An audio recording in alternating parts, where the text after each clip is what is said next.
Good evening and welcome to our chat show. I'm your girl, Kaz Mack in the building. And your girl, Miss T, in the house. Check it out. How's Doing? everyone doing Good. today? Hello, sweetheart. You looking radiant over there. How you doing? How you doing? You all right? I'm really good. I'm chilled. I'm nice and hot. Feeling a bit, might have to get a bit of, I feel like I need to pat a bit, but apart from that, yeah. Yeah, I hear you, babe. I hear you. I'm trying to multitask, right? Don't ask me. Why did I decide I'm going to go live on Instagram as well? I just don't understand. Like, Kaz, like, guys, if you really want to tune in, just go over to YouTube or go over to our Facebook page. Guys, go over to our Facebook page and you can join us live. And we have an awesome show lined up for you guys today. Great topic. Today we're all talking about fibroids. Last month was Fibroids Awareness Month. We missed it because we had so much amazing shows booked in last month and we just didn't get around to it. But because myself and Miss T, we've gone through the whole fibroids experience, and believe me, it is not a pretty story. It's not a pretty story. So we just said we have to touch on this. So before we get started, I just wanted to say, hope you are doing well. Do send us a comment, send us some loves. Let us know how you guys are doing. Let us know whereabouts in the world you are tuning in today. And you could be anywhere, but the fact that you're with us right now, we are extremely grateful. So welcome on board and welcome to the Now Chat Show family. We want to big up our guest from last week. We had Mosha. Is it Mosha? Mocha. Black coffee, yeah. Mocha. Who basically of black expats and repats. Yes. And she came from Mississippi. No connection to Jamaica whatsoever. And she went over and she's moved over to Jamaica and she's living her best life. And she set up a business in Jamaica. Living her best life. Like eating mango, coconut, soursop, all them thing there. And we're there. We have to buy it from the shop. Listen. She is actually celebrating her Jamaica-versary. Oh, is she? What is it? Is it? Oh, yeah, because it's been a couple of years now. Yeah, it's been 2 years now that she's been there. Hey, Maxine, how are you, beautiful? Hi, Maxine. How are you doing, Queen? Do, guys, if you want us to give you a quick shout out, do send us a message, send us some love. We see you, we see you all joining in. We see you joining in. We see you. Hey, Angela. Hey, gorgeous. Hey, my gym buddy, girlfriend. How you doing? Hey, hold on, Angela. Should you not be working? But you pawn the thing. Anyway, let me not bait up anybody's business and their money. But yeah, we do have an amazing show lined up for you. And it's all about fibroids. And guess what? We might have some special guests joining us as well. Isn't it, Miss T? The guests. Important guests, actually. The important guests. Amazing work. Well, all our guests are important. Even all the ladies, all our guests. They're all important.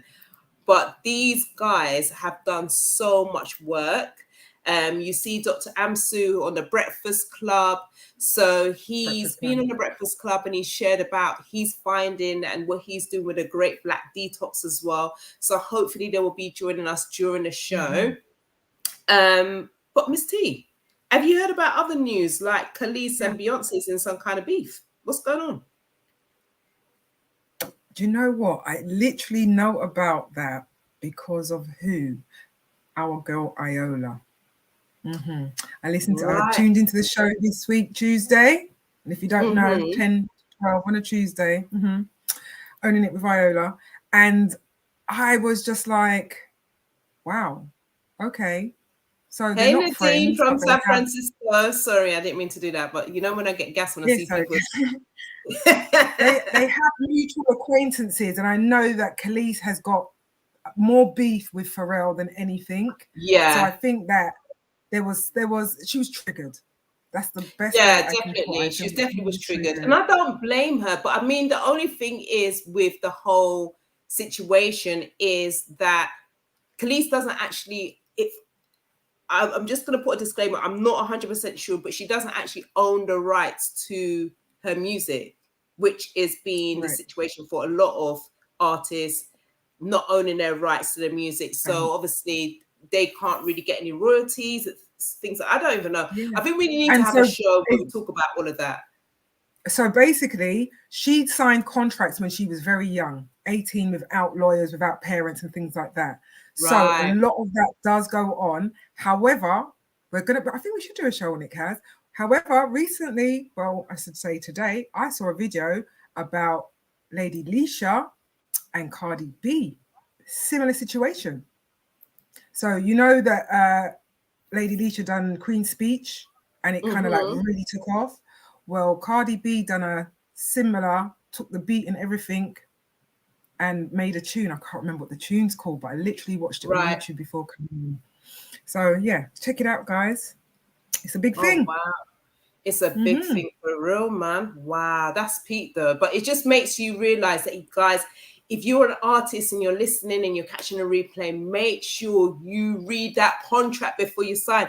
And to be quite honest, people aren't really getting signed up to record labels these days. People are going a lot more independent. When you think about Stormzy, went independent. There's so many artists that are doing it, you know, independently, because obviously they want to avoid all of this kind of BS to ensure that they own everything. Do you know what I mean? They're writing, the music, everything. So if you can go down that route, that would be absolutely fantastic. We're waiting for a gentleman called James, who's going to be coming in to share about their upcoming event, which is going to be taking place this coming Saturday. So we're going to wait for him to join us in a moment. But in the meantime, guys, do join myself, Janelle, and Miss T and MediaNet this coming Saturday, because we are going to be at the Sound Bank in the Pop Village, Brixton. We are going to be doing a podcast live, and we need you if you're in the UK, of course, because if you're in San Francisco like Nadine, you ain't coming over it. However, we do need you to come down, participate, because we're going to be talking about a topic which I think will be very beneficial for most of us. Something I've touched on the show before, but we're going to kind of like go more in depth and do some Q&As and just get into that environment. And then after that, then we're going over to Boysdale to celebrate Jamaica independence. 60 years of independency. Not that we're quite independent, are we, Miss T? Right. All right. So, Miss T, is there any other good news that you need to be sharing? Any other good news? Well, I had some good news from last week. Which is? I went to see Thames. Oh, did you? I know that's your artist. My artist. How was that?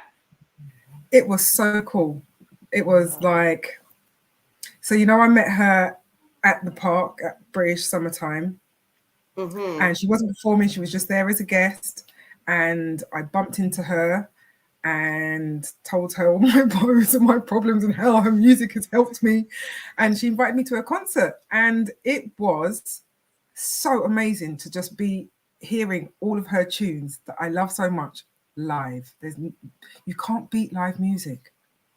Yeah. And just her, it was the first time her mum had seen her perform. So it was just so special. And the after party, do you know what? I saw Kano at the top of the stairs. And by the time I couldn't find him. Did you? Oh my gosh. You know, I'd collar him to come on to the chat show, right? And I was just like, what did he say? No, I couldn't find him. So you went. So did you try and slide into his DM and that? No, don't do okay. All right. Okay. Oh, you don't do things like that. It's only me that does them kind of mattings. All right. Well, without further ado, so it just makes sense for me to just keep my mouth shut, because you guys are going to think, Rock really does bother people to come onto the show and slide up in their DM. Well, that's what people have to do. But anyway, we're going to bring in our next guest just after this. Magnified Fashion proudly presents Magnified Influencer Awards 2022, raising awareness for positive mental health. There will be DJs, magicians, comedians, and live performances. If you want to be an influencer, creating content will take you far. you a superstar. Continue to shine, cause that's what you are. There's no Saturday, 6th of August at the Royal Regency, Manor Park, London. E12 6TH. Quickly get your early bird tickets for £27.50 at Eventbrite. Shoobs, Whiz Tickets. Hi guys. Hey. Thank you guys for joining us back. We have James in the building, and he's going to be telling us all about this event called Magnify the Awards. What's this event all about, James? Well, Magnifying Fashion is aimed at acknowledging, celebrating social media influencers across the country for their creative and innovation. Then it's also a charity event that's going to be raising awareness for mental health. So it's an amazing event. It's going to be a red carpet. We have a few celebrities that will be coming around. We have content creators, and I think it's a fantastic event that people need to attend and meet all the influencers, all the people they see on social media making great content, and all the beautiful people who've got millions of followers. And you're going to learn a lot of things because there are going to be lots of presentations and a lot of charity talk about mental health awareness. Amazing. So I just want to add that it's about mental health as well. So how is it actually going to incorporate mental health? What does that look like? How does that get involved? Yeah, we have got a few mental health advocates who will be presenting, and they'll be talking about their experience, and also basically talking about the awareness of mental illness amongst ethnic minorities in the UK.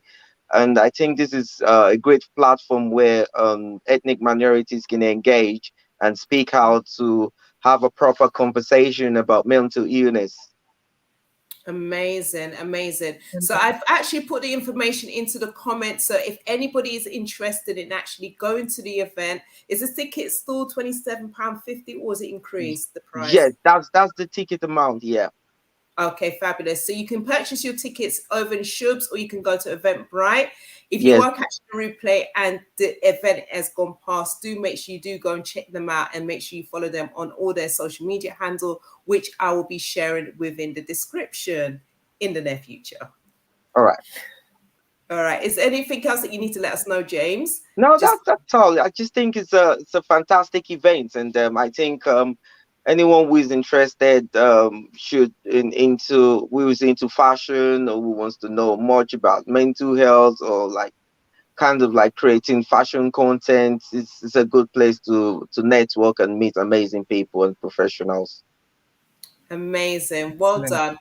And what's the social media handle? How can our It's Magnified Influencer Award. Okay. Are you going to be staying throughout the show? Would you be able to pop it into the comment or the additional information? Yeah, that'll be fine. Yeah, I wouldn't mind. All right. Do you know much about fibroids, James? Well, I don't. I know a little bit about fibroid, but not so much. Just a basic. I know it's common among Black women, and fibroid is just like a growth that stops people from having babies. I don't know if I'm saying something right, but I think that's part of what I know about it.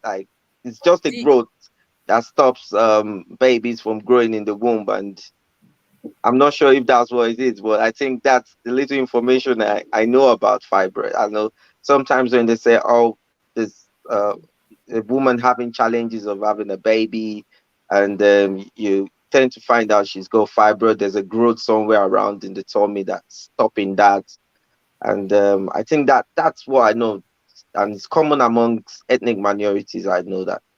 Okay, fabulous. Do you have a girlfriend? I'm married. You're married. Okay, yeah. So I think you should hang around. Do you have sisters? Do you have a mom? Yeah, I do. Female friends. I think you should stick around so you can learn more, because we do have some specialists who's going to be joining us, and we do have some who are going to be sharing their stories as well. So do stick around. All right then. Miss T, do you have anything else that you want to add? I just wanted to find out from James who came up with the concept of the fashion and the mental health, because both very, very worthy subjects, obviously. Magdalena Jumbo is is the CEO of Magnified Fashion. Magnified Fashion is a TV talk show where they interview celebrities and talk about fashion content. It's more or less like Fashion Police, and this is the first award she's actually bringing up. And she talked about putting up something in mental health as well, because she's so passionate about it, and that's the first event she's having. But she's been having the TV show Magnified Fashion, where she have celebrities coming on the show to talk about fashion and fashion events. Amazing. Excellent. Thank you so much, James. All right, so stick around, yeah? I would definitely. All right, ciao. Thank you very much. Bye. Bye. Oh, that's amazing. I love it when guests comes on and they share about their upcoming events or their products, etc. Exactly. So let's bring on our guests. So Naomi and Denise, and we have Dawn Hill. So hey, Dawn. Hello. How are you? Doing So well. beautiful. Our guests, we have really stunning guests. We normally have stunning, but you lot just seem like really glowing today. Bless you. Thank you. Hey, Naomi. Get to see you. Hello. I know, finally. Nice to see you. Amazing. Nice to see you. Hey, So we do Denise. have, before we get started, we do have Dr. Amsu and Mr. Breaks who are in the background. So they're going to be joining us very shortly as well. But I just kind of like want to just touch base, like we're going to share about our own personal experience when it comes to fibroids, right? So that's what the show's all about. Denise! Oh my God, I feel like I haven't seen you forever, babe. Sorry, I'm getting all gassed because I haven't seen my girl for a minute. What's good, babe? We can't hear you. Unmute yourself. Do you know what? I'm so sorry.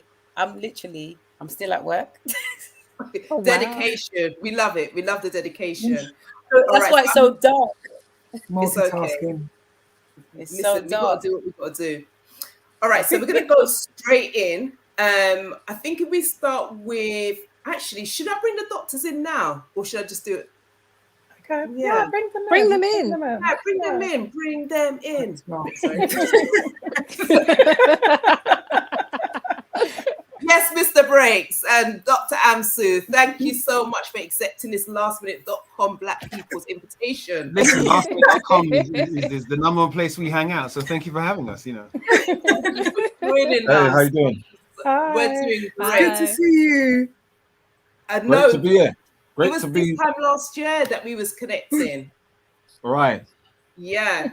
So before we get started with you guys, we're going to go around the house. We're going to start with Dawn because Dawn's, she's a fibroids advocate. She's also got her story to share. Her story is really quite, it's a lot because I interviewed you at Colourful Radio just about 3 weeks ago. Yeah. And I was really quite compelled by your story. And then Naomi also shared her story, but with Naomi, she went the natural route. So we're going to start with you, Dawn, and then we're going to go to Denise and then Miss T, and then we go to the doctors.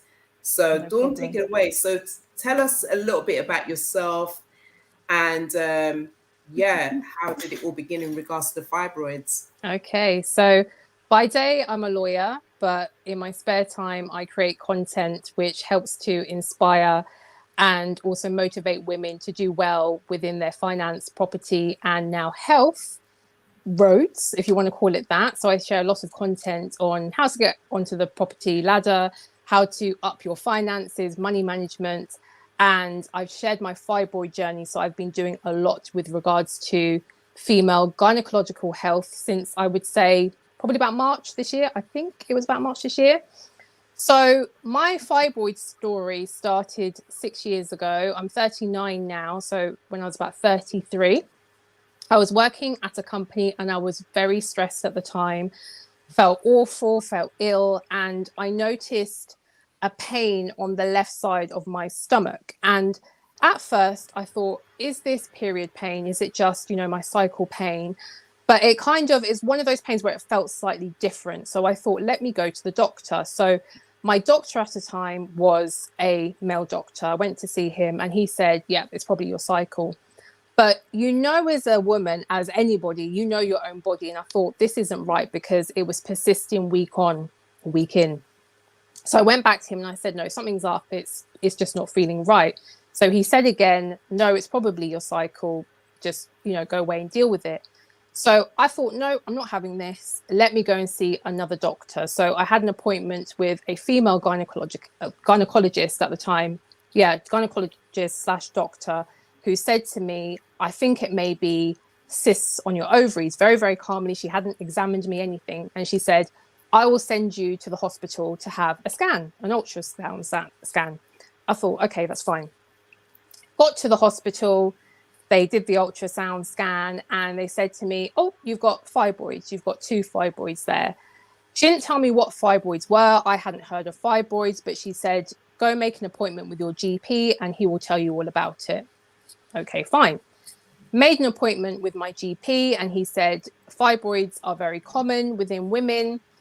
Nothing to worry about. They're non-cancerous. So just take a paracetamol, use a hot water bottle, and you'll be fine. So taking his word, I put my hands up. I didn't do any research on what fibroids were because my doctor said I'm going to be fine. So from then, and for many years after, the pain and multiple symptoms came up and persisted.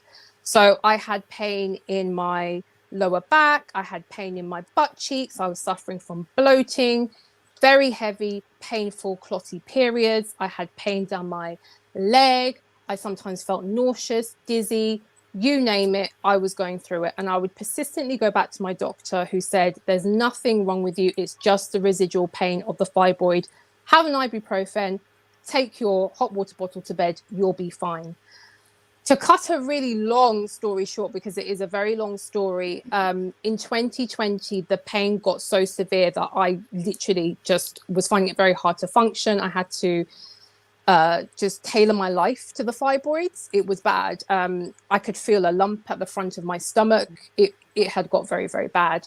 And I ended up getting private medical insurance from my workplace. So I was very, very lucky. And after speaking to a colleague, she recommended me to go through them and to see a gynecologist.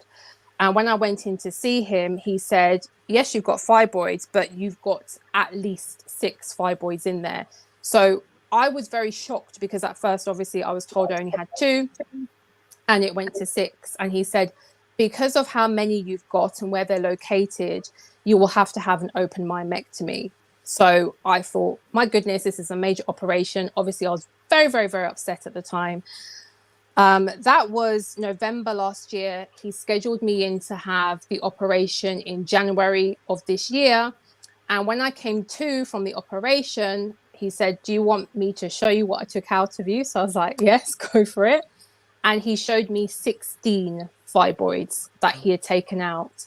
And the biggest was the size of a grapefruit. So that was the one that I could actually feel. And the picture was literally like a solar system going from the biggest to the smallest. And that's what he took out. So that was in January of this year. I'm now well past my 6 months. I've healed amazingly, but I did have trouble on my healing journey. I ended up having an emergency blood transfusion about a week after the surgery. And that happened just because I went in to check my wound, which wasn't healing correctly on one side, because I used to get a lot of pain on my left side. And that's where they really had to get in there and get the fibroids out. So because it wasn't healing, I went back to the hospital on the advice of my partner. And when I got there, the doctor said, you're not leaving. You need a blood transfusion. You're that ill. So I ended up having the blood transfusion. Thereafter, touch wood, the wound started to heal okay. And yeah, I'm here today. I'm healthy. My life has changed completely because of the operation and getting rid of those fibroids. But what I say to women is that you really have to self-advocate and you really, really have to fight for second, third, fourth opinions, because had I just listened to my first doctor, Lord knows where I'd be today. If I was literally just like, well, yeah, I'll just take a paracetamol, ibuprofen and, hot water bottle. So yeah, that's my kind of very long story cut short. Gosh, you know what? We just give God all the glory that you are all still the glory with us, because if your partner hadn't been persistent for you to go back as well, what would have happened. And I think another thing I wanted to touch on before we go over to you, Naomi, is that, you know, like obviously for us as being Black people, we always like looked on as we can take so much pain. Yeah. So we kind of like just just being disregarded. And one of the things I will say to anybody that is watching and you're in any form of pain whatsoever, be persistent. Even if you have to just over exaggerate, like go on the floor, do the most, because they will just bypass you. And before you know, we're planning your funeral. I'm just keeping it real.com. Do you know what I mean? So let's go straight over to you, Naomi. Hey, can you hear me? Yeah, we can hear you. Okay, great. Okay, where do I start? Okay, so when I started to feel that something wasn't quite right, it was in my last serious relationship, and during sex started to become really, really painful. And it just was not normal. So I was like, something isn't right here. But then I was like in my head thinking, oh, okay, I can kind of work through it. Maybe, I don't know, something's changed and I don't quite understand. But it was a couple years later where I was like, no, something definitely isn't right. Like sex isn't supposed to feel like this. And I was getting pains in my back and in my side. So I went to my doctors. They referred me to the hospital to go and have a scan. And then the nurse told me, she says, oh, yeah, you have a fibroid. I had absolutely no idea what it was at that time. I was like, oh, okay. And then she started to explain what it was. And so every so many months, I was being seen at the hospital, having scans. At that time, I was living in Nottingham, and then I moved to London. So then I I spoke to my new GP. They referred me to Lewisham Hospital, and then I was being seen there. And I was having scans. The treatment I was receiving at that hospital was absolutely, I'll use the word diabolical. The way that the nurses, the doctors, consultants were speaking to me, it was horrific. They kept on badgering on and was really trying to push for me to have a myomectomy. And I wasn't comfortable with that because I was like, the way that you're treating me at this hospital, and then also feedback that I was getting from other people regarding the service or what they had,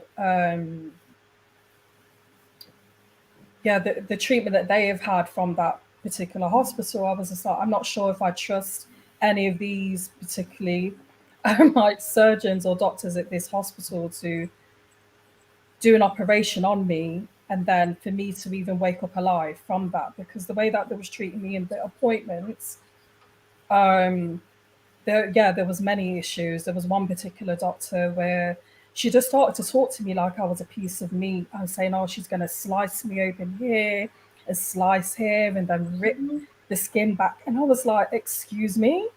So I was like, no, I don't think like basically me having surgery is the right route for me. And then I started to speak more openly with the women around me regarding me having fibroids. And that was where my peace of mind started to come in, because I was like, oh, okay, I'm not the only one that's going through this or have been through this. And it was my sister's friend. She brought me to, I can't remember the name of the company, but I remember the meeting was called Queen Nzinga. And it was a meeting for women with fibroids, health issues. And there was at least about 200 plus Black women in the room. It was incredible going there. It was a very, very powerful day. And there were so many women sharing their stories, their experiences. And then there was a panel on the stage talking about, there was a doctor from the hospital. There was a holistic health practitioner as well, So they was all coming from different angles, but overall, you know, it's like they covered everything, you know, and gave different outlooks. And that was when I started to speak to several women that I met there, and then that was when I was somewhat introduced to a more holistic approach. And you know, then the word lifestyle was brought to me, about addressing my lifestyle and my food choices, the way that I, you know, the things that I'm doing day to day, my stress levels, all of that. And then I was actually introduced to the Detox Now as well. And you know, so I was following different information and more going along, yeah, the holistic route. So I'd already previously stopped eating meat, but then you know, I was going more like plant-based, cutting out meat, eventually cutting out fish, even though that was the hardest part, but going more of a plant-based diet, and then meditating more. I got into Qigong, and I started to address different areas of my life.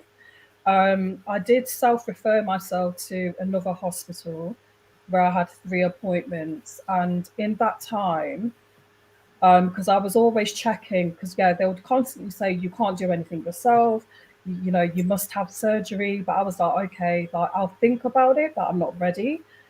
But yeah, I would always check the sizes of the fibroids if they were, you know, decreasing in size. And by the third appointment, when I got the paper back, I realized that the fibroids were starting to shrink significantly. And I was so, yeah, I was amazed. I was so happy. And I was like, okay, they're still there, but they are shrinking. So that means that the changes that I've made are working, you know? So I'm still very much on that journey. I actually went today to my doctor's to ask for a follow-up appointment at the hospital so I can have a scan in the next couple of months.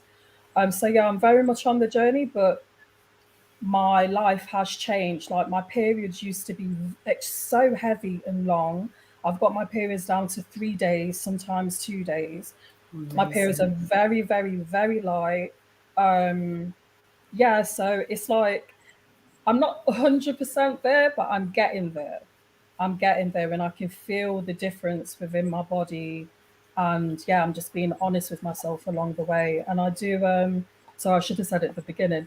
Yeah, my background is fashion. I do podcasting. I do raise awareness for women's health and fibroids. And I did maybe like 3 years ago, that's when I started to talk openly on my social media about my experiences with fibroids and what I was doing, what I was going through.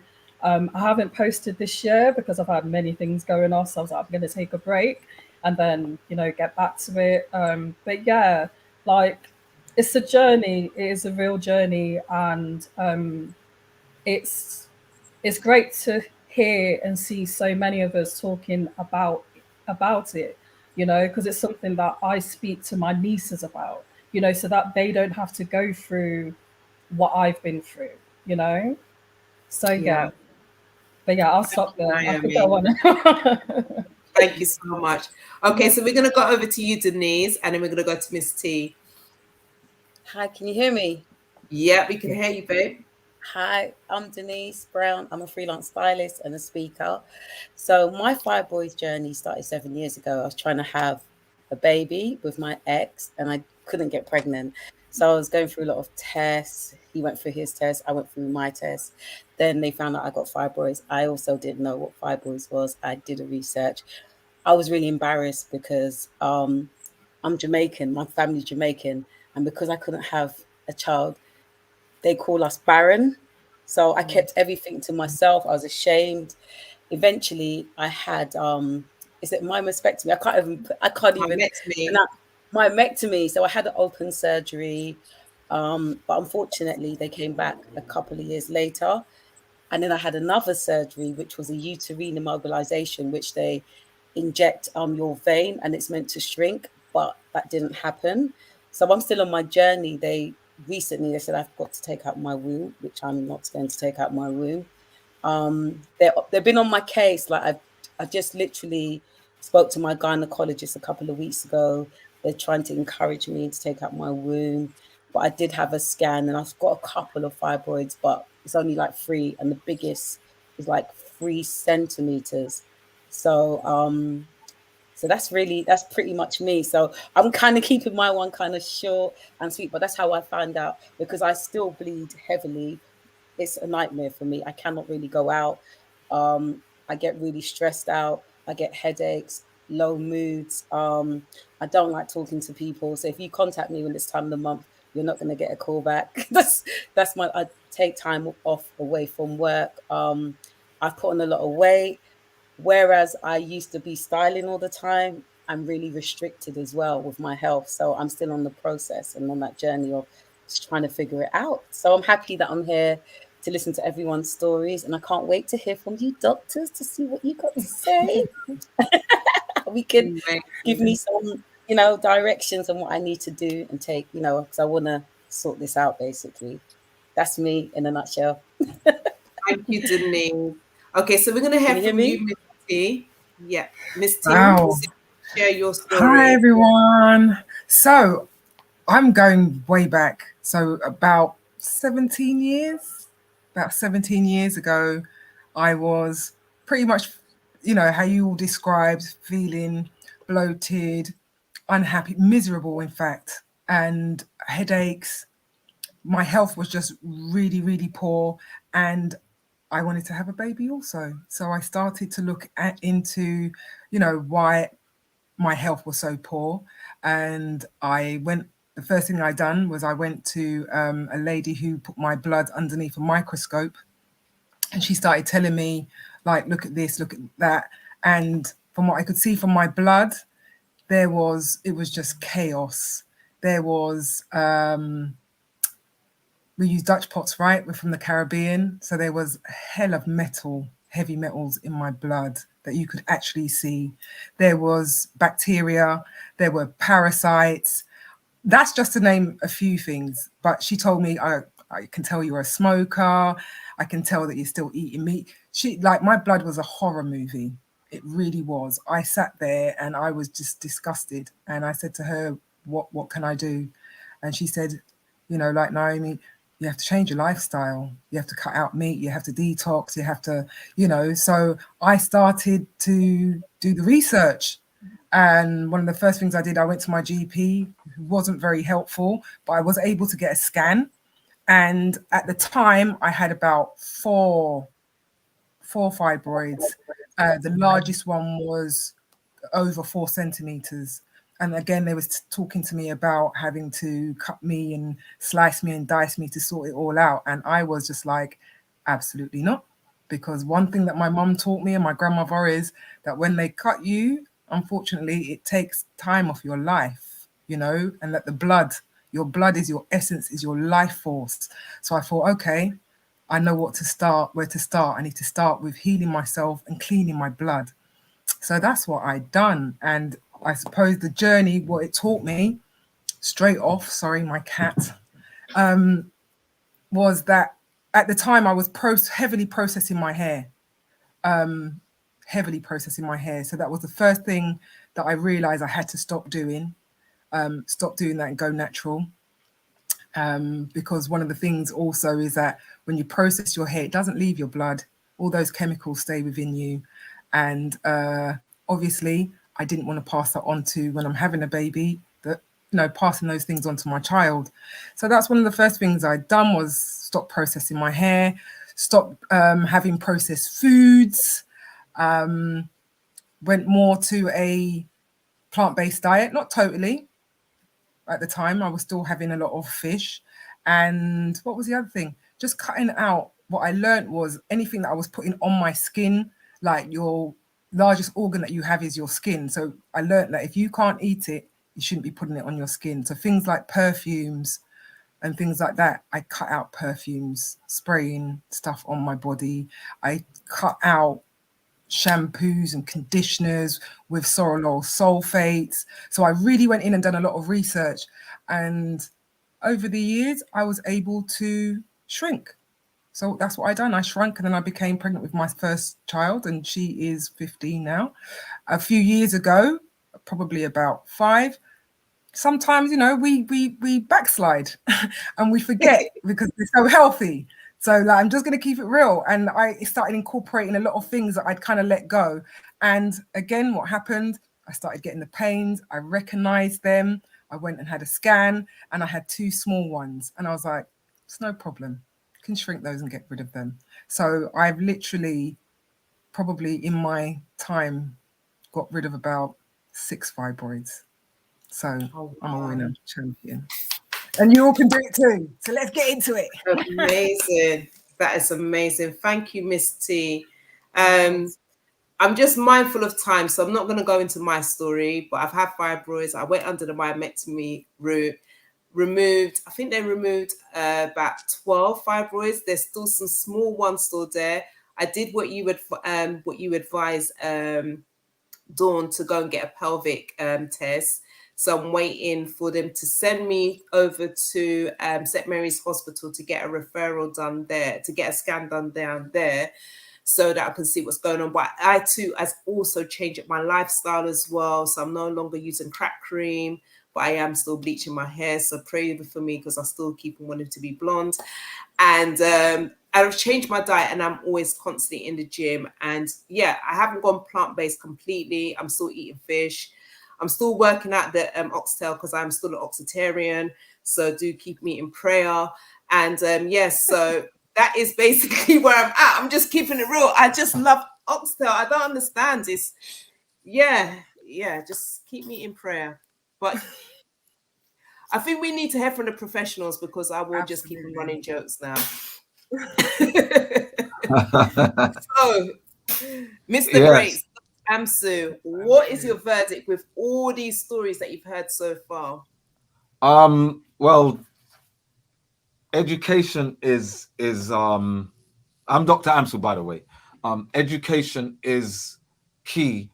It's the starting point that you need to know what you're dealing with. And it's funny because so many women within the Black community, right? At least 80 to 90% of women will have fibroids in the Black community, and it's a legacy thing. So it's, my mum, what got me into endocrinology was my mum had a hysterectomy when I was like 13 years old, and my whole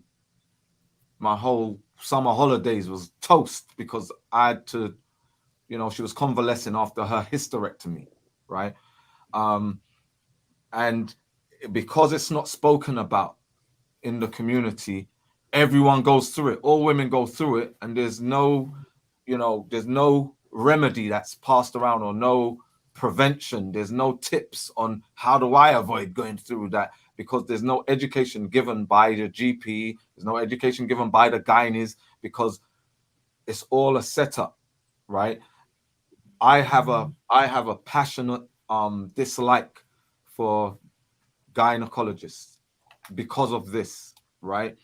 They tell you the same. Every story is the same. Oh, you have a few, they're small, we'll monitor them, don't worry, take a few ibuprofen or take some paracetamol or whatever, we'll monitor them. It's like, all right, how are you going to monitor me? Where are you going to monitor me from? Unless you're wearing some kind of probe, or you're wearing some kind of you got something that's been inserted, some sort of gadget. There's no way of monitoring, right? The only way to see what's going on is through through ultrasound. And I know nobody has an ultrasound machine in their house, so there's no way of monitoring. They make money from the procedures, from myomectomies. They make money from the hysterectomies. They make money from after hysterectomy. They make money from kickbacks from prescribing post-surgery medication, right? They make money from actually selling your womb to science, right? To places where stem cell research and that kind of stuff. And Black women, there's 2 places where stem cells are at their most potent. One is in the womb of Black women. The other is in placenta of Black women, placenta from from giving birth, right? And there's a conflict of interest, which is why there's so many surgeries. And over here we have this association of certified obstetricians and gynecologists, ACOG, and 75% of hysterectomies are unnecessary. So they're actually prescribing women, and one of you said you only have 3, and the largest one's 3 centimeters, and they're trying to get you into a hysterectomy. We got women over here, you know, with 50 fibroids, and we're like, no, go on our program and do that, you know. So the whole thing with the education of what is behind, why are so many Black women affected by fibroids and other reproductive issues, that's not being discussed. It's not being discussed openly. The professionals, you know, the people in the field, they'll say we don't know where fibroids come from, and that's a lie, because there's tens of thousands, even, you know, I would say millions of white papers that discuss estrogen dominance as being a root cause. And they don't tell you about nutrition. Your gynae is never going to tell you about nutrition. They're not going to tell you about household products, endocrine disrupting chemicals that you use around the house, that you use as air freshener, that you use as furniture polish, your washing up liquid, your detergent for washing your clothes, right? All these things have endocrine disrupting chemicals. We as Black people, we grew up using Vaseline, right? And cocoa butter and these Dax hair oils and that, and they're all petrochemicals which have highly estrogenic effects on the body and disrupt our endocrine system and our hormones, causing hormonal imbalance. So as young girls, you'll hear this term hormonal imbalance. Why do I have painful periods? You know, why do I have, you know, irregular bleeding? They'll say, oh, it's hormonal imbalance. But they don't tell you that hormonal imbalance is basically your life. It's a disruption of your life. It means dysfunction throughout your lifetime, right? Everything in our bodies, how different pathways for metabolism and growth and the immune system, they're all governed by our hormones. So when we have a hormonal dysfunction, it affects every aspect. So in Black people in particular now, so let's start dealing with why so many Black women, right? So Black women are 10 times more likely to have fibroids than white women, right? And it's because there are genetic polymorphisms, right? Which are not mutations, they're just differences, but it's shared among Black people, that there are genetic polymorphisms that we express more estrogen receptors than everybody else. We also metabolize our nutrients differently to white people. We also express an enzyme called aromatase way more abundantly than white people. So all these factors together mean that we're at higher risk as Black women.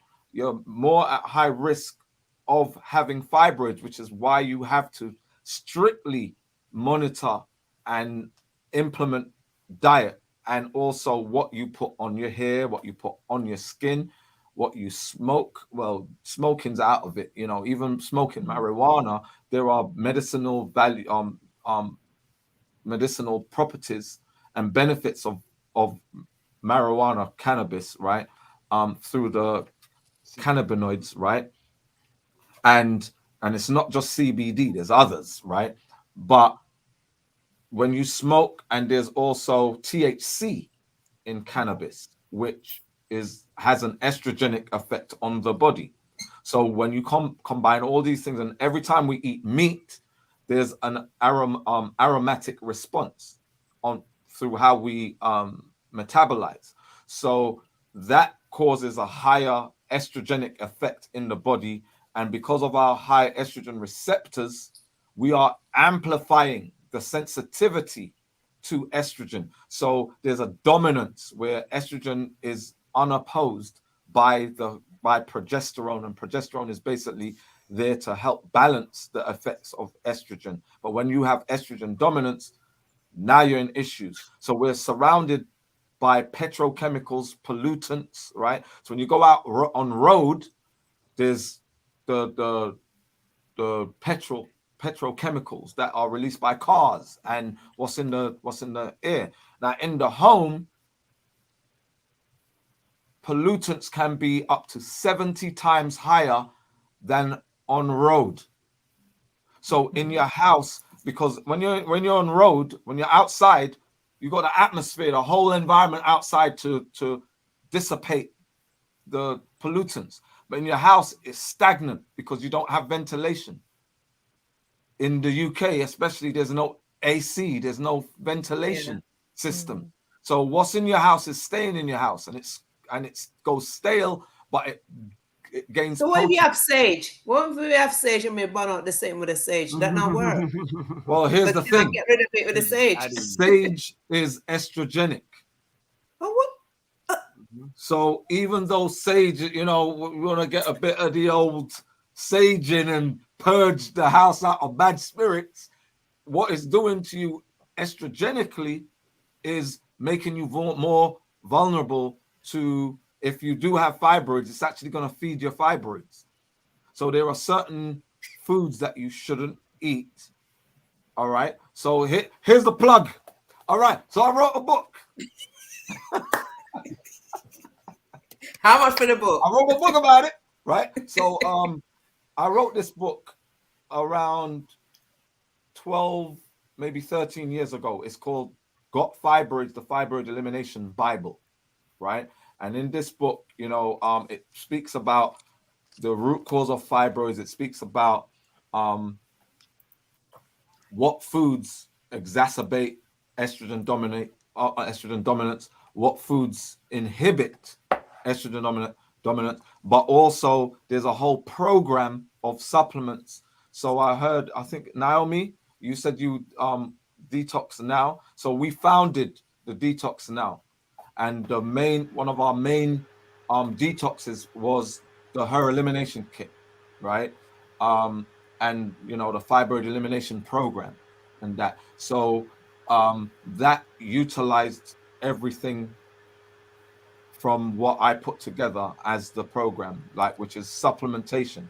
So there's foods to avoid, foods which you incorporate, but very importantly, most importantly, there are nutrients that your body will not normally get from your diet, that you need specific nutrients to combat and eliminate dissolved fibroids. So we have one of our most highly successful testimonies was a lady called Annalise Henry, who eliminated 50 fibroids naturally without surgery, without no myomectomy. They was trying to get her to do a hysterectomy and she refused. She's also Jamaican, and she was like, nope, I'm not going to go that route. And she got on the program, and within 6 months, she eliminated 50 fibroids within 6 months. And she was strict on the program. So it's about having the information, having the knowledge, having the education, but there's implementing and how strict you implement, how tightly you stay on the program. So when you stay on the program and you eliminate certain foods, first of all, when you eliminate certain foods from your diet and you change your lifestyle, that's going to show you improvement immediately, right? Because you're going to cut off a supply to the fibroids, right? You're going to start to cut down the amount of estrogen that's circulating in your bloodstream, right? But then there's the actual tumors. The tumors need to be dissolved. So the root cause is being attacked, which is to inhibit aromatase, to inhibit the estrogen, to promote progesterone, which is there as a balancer to estrogen. So estrogen is needed for osteogenesis and certain functions within the body, and both men and women have estrogen. But estrogen is a carcinogen, it's cancerous, right?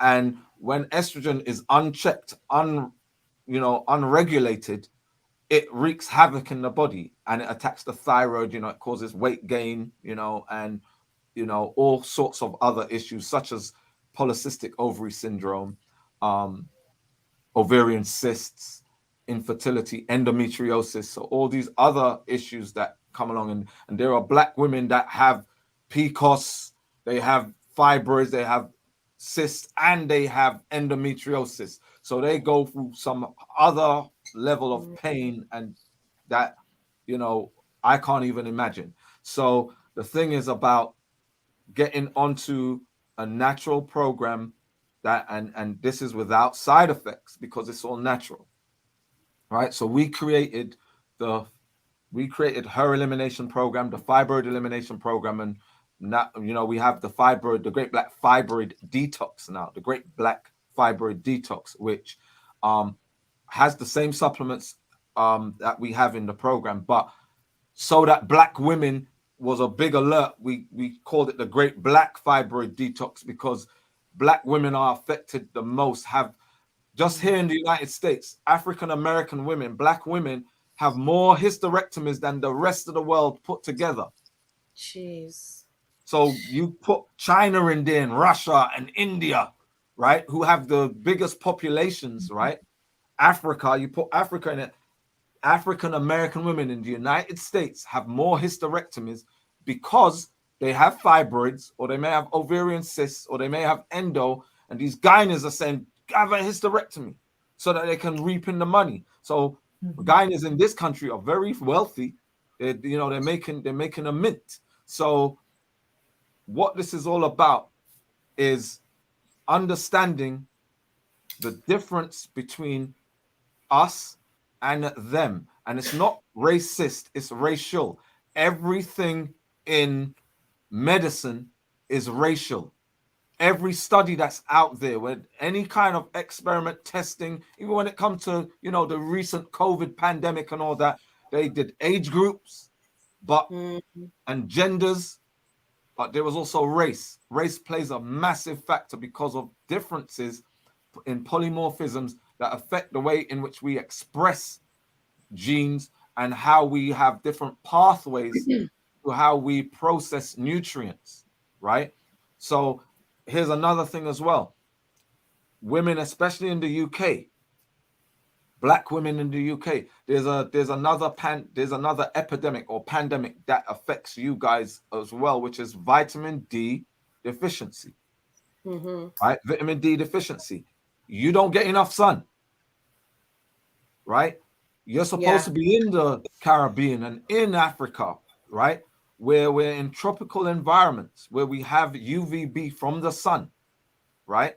And this is all Black people, but Black women are more vitamin D deficient than everybody else, because you need to be, because you have estrogen, higher levels of estrogen.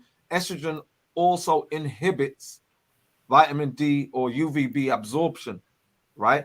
Because we have melanin protects us from sun rays, so it also inhibits us absorbing UVB to then synthesize vitamin D, right? So in particular, it's vitamin D3, right? And we're very deficient as Black people. In fact, it's like 85% of Black people in the world are vitamin D deficient. So even those who live in hot climates, they don't spend enough time in the sun to absorb their vitamin D. Vitamin D inhibits inflammation, it inhibits tumors, right? So you add that to the way how we're so sensitive to estrogen, it's a recipe for disaster. And this disaster is panning itself out where I've got 4 sisters, right? All 4 of my sisters have fibroids. My mom That's had like fibroids. Me. Yeah, same like me. And when you go around the community, the amount you'll find, nearly all of us have fibroids. But the education, and think about it, your mom had fibroids, my mom had fibroids, but when my sisters had fibroids, what's a fibroid? So, you know, my mom had it. My mom never told them what a fibroid was. True. The doctor never said, here's why you got fibroids, because they lie in the open and say, we don't know the root cause. We don't know what causes these. So if you don't know what causes it, There's no way of saying, here's how to prevent it. And, you know, we always taught prevention is better than cure. But if you don't know what the root cause of something is, you cannot prevent it. You know, so the program that we have, that we put together, it's hundreds of thousands of women around the world have been on our program and have eliminated their fibroids. I was on, there was a documentary called Eggs Over Easy on the Oprah Winfrey Network, where I spoke about fibroids and endo and PCOS and infertility, because infertility is on the rise with Black women now, right? All of this information is out there, but Big Pharma controls TV. Big Pharma controls media. So what we're doing and how successful we are when the program is implemented, it's not being marketed, it's not being advertised, it's not being advocated, it's not being endorsed by anybody, because Big Pharma's got its tentacles out there. So even though, and you guys are from very great professions, you know, you got lawyers, you got, you know, media, you know, professional disparate industries, but in all of them, you all have fibroids. And you didn't know what they were. So, you know, it's not your fault.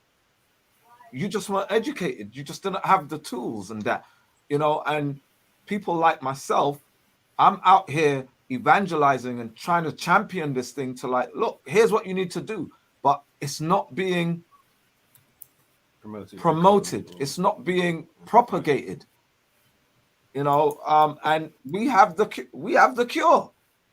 We have the answer, you know, and it's not being disseminated. And I think that's the key. Sorry, you guys, I know you get on this soapbox. You're going for hours on fibroids, definitely, you know. But it's a very important soapbox to be on. And if you think, even within women, Black women especially, there are very few voices sort of championing it. The odd celebrity will come out and say they had it. They'll tell you their journey and they went to the doctor and they had a myomectomy or they had a hysterectomy. Yeah. There are a few celebrities, Black women, actors, and, you know, I think the Brat just came out, that'll tell you that, yeah, they went the holistic route, you see, because a lot of those people, they're establishment, you know, and they're afraid to go up against the establishment. And so they suppress even things we've known for millennia from back home, whether it's the Caribbean or Africa. Listen, you know, there's two bush, you're going to pull off the tree and yam that and boil 2 tea. And, you know, we think they're mad. You know, it's interesting. You know, I'm from Ghana, West Africa, and, you know, in Accra, Black women don't want to use black soap and shea butter. You know why? Because in Africa, black soap and shea butter are those stumps that comes off the tree. It's the local stuff. No, they want oil of Ulay, they want Dove. And that's crazy. Same, because it's imported and it comes from America and it comes from the UK. It's in a nice tub. It's well marketed. They don't want the cheap Zongo stuff. And what we're finding out now is that the stuff that's cheap, that's made from the plantain leaf and the samala plant and the shea, those are the natural ones. Those are the ones with single ingredients. Those are the ones that are better for us and less harmful to us. And so it's coming full circle. So now we're going to Africa and telling people in Africa, listen, you want to stop using that imported stuff and use the local stuff. You see what I mean? So slowly and surely it's starting to come around. So education is very key to this, and not just in the remedy, but as Dr. Amsu talked about, in the prevention, our lifestyles, through no fault of our own, and sometimes through faults of our own. We know certain things, but we keep doing it because it's fun, smoking, drinking, eating certain foods. Oxtail. Right. Oxtail. A bottle of Moscato, right? You know, and we know these things, right? But we live in a society with a predominant race, and this isn't, again, racist. This is racial. You have to understand something, that if all of the medications, Dr. Amsu, you didn't touch on this point, but you touched on it so many times, that a lot of the medication, a lot of the medical practices, a lot of the tests, a lot of the programs that are put out there have been tested on, by, and for Caucasians, right? And so they don't consider Black people. Kaz, you made a great point about the pain levels. I think maybe something about the pain levels. And over here they have a chart. You go to the doctor, the chart 1 to 10 and ask you, you know, where's your pain level? Black people are scoring, yeah, it's about a 2 or 3. White people are scoring 7 and 8. So Black people tell the doctor, oh, they're not feeling that much pain. So the doctor says, well, yeah, go home, you know, put on a hot water bottle, get a cup of tea and go to bed, right? Whereas really that scale, had it been a white person, would have been a 9 or a 10. It would have been less rushy to hospital type pain levels. So even with us, because of that racial disparity in how we handle pain, as Kaz was saying, it's underreported. Okay. So then by the time it gets critical, when it's 9, 8, 9, 10 for us, we're stage 3, 4, 5. Do you understand? And so even within us, we have to realize that when we feel something and it's a 2, put that as a 7 on the scale. So we need to go in earlier. We need to do that a little bit more. Stop considering, the way we've been marketed to as being the de facto way of even looking at our own bodies, because we're not exhibiting the same things, you see. So that education is very key. And Dr. Amsu made a point, and I think Denise made a point as well about not getting that education from the general media, from the government. Let's talk about schools, right? I remember when I was in school, a couple of years ago, sex education was like one class, and there may have been 2 parts. There's one they had with all the boys, then they had one with the boys and girls in the same room. They remember that video they used to show with the guy and the girl trying to have a baby. That was it, right? And then there was one lesson on herpes and gonorrhea, and that was it. All right, kids, playtime. That's the education. Where in actual fact, anatomy, basic biology, shouldn't be something we learn in university. It should be something we learn back in junior school and keep learning all the way through about hygiene, about pollutants, about self-care. You see what I mean? And so that's why, women are the age in their 20s, 30s, as Dr. I'm saying, professional women never heard of fibroids. So if you've never heard of fibroids, you damn sure haven't heard of PCOS. You damn sure haven't heard of endometriosis. Do you see what I mean? PCOS? What's PCOS? Polycystic. So that's polycystic ovary syndrome, right?